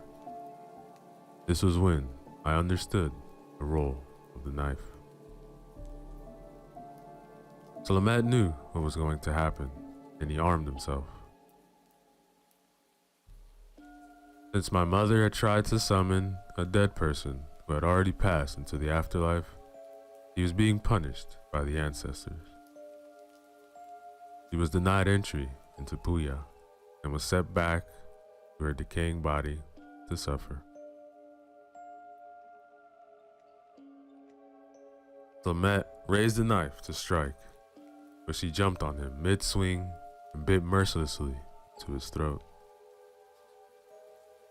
He screamed, but could not fight off the possessed corpse, and his blood gushed everywhere.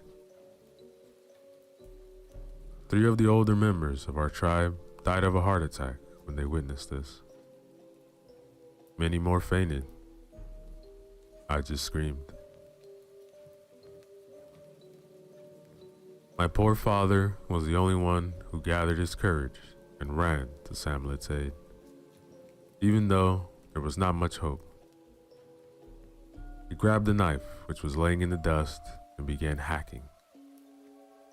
I couldn't watch, so I turned away, but I still hear the screams. My mother's raspy, guttural shrieks combined with my father's desperate, tear-filled wails in a terrible cacophony. Adding to that, the soft chops of the blade as it cut through the dead flesh, and the nauseating smell which engulfed the area made me throw up.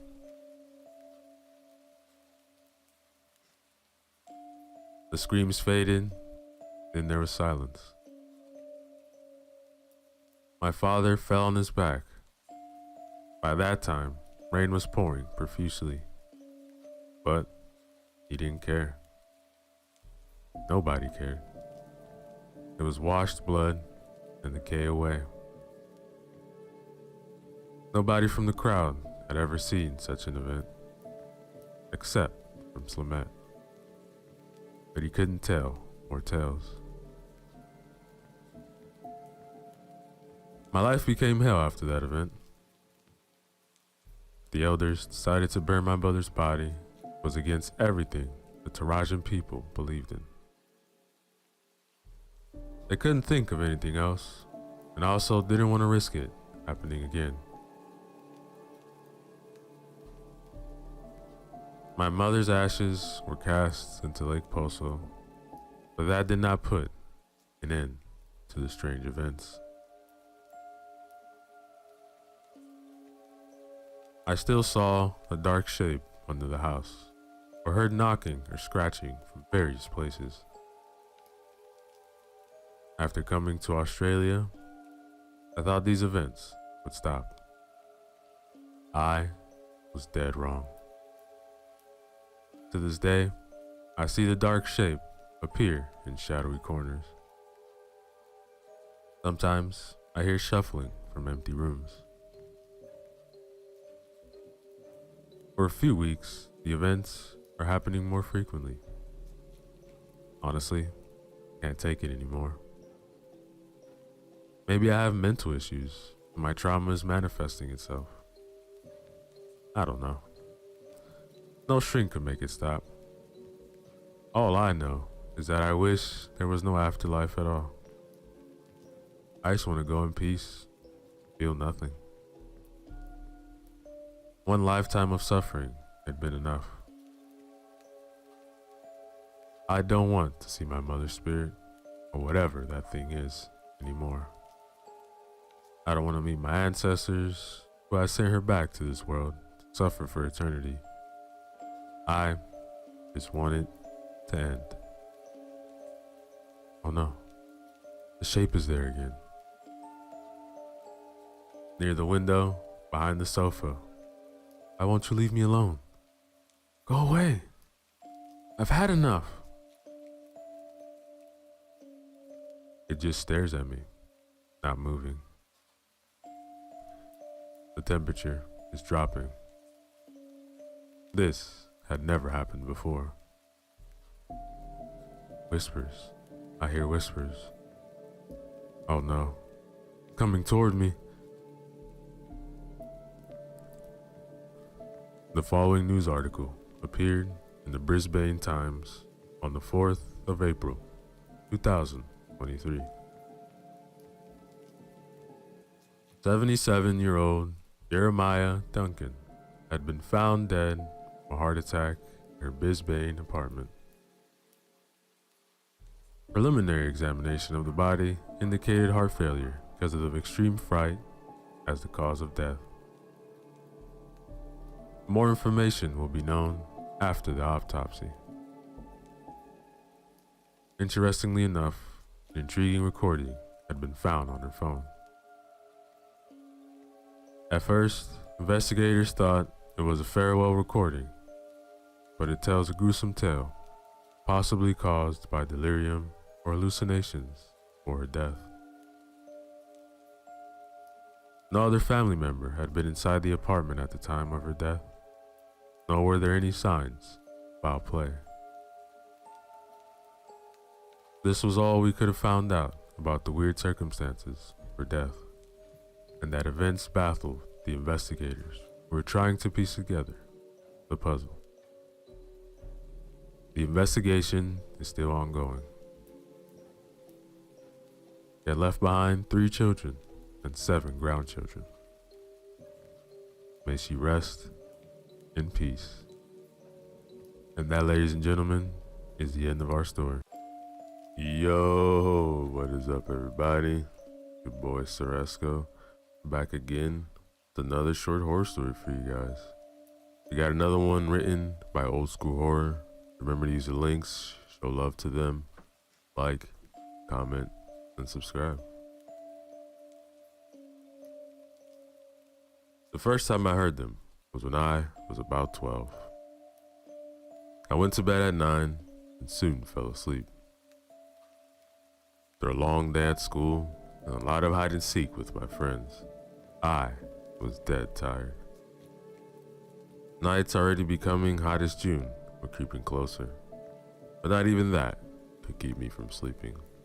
Not even my parents arguing downstairs, as it had happened many times before.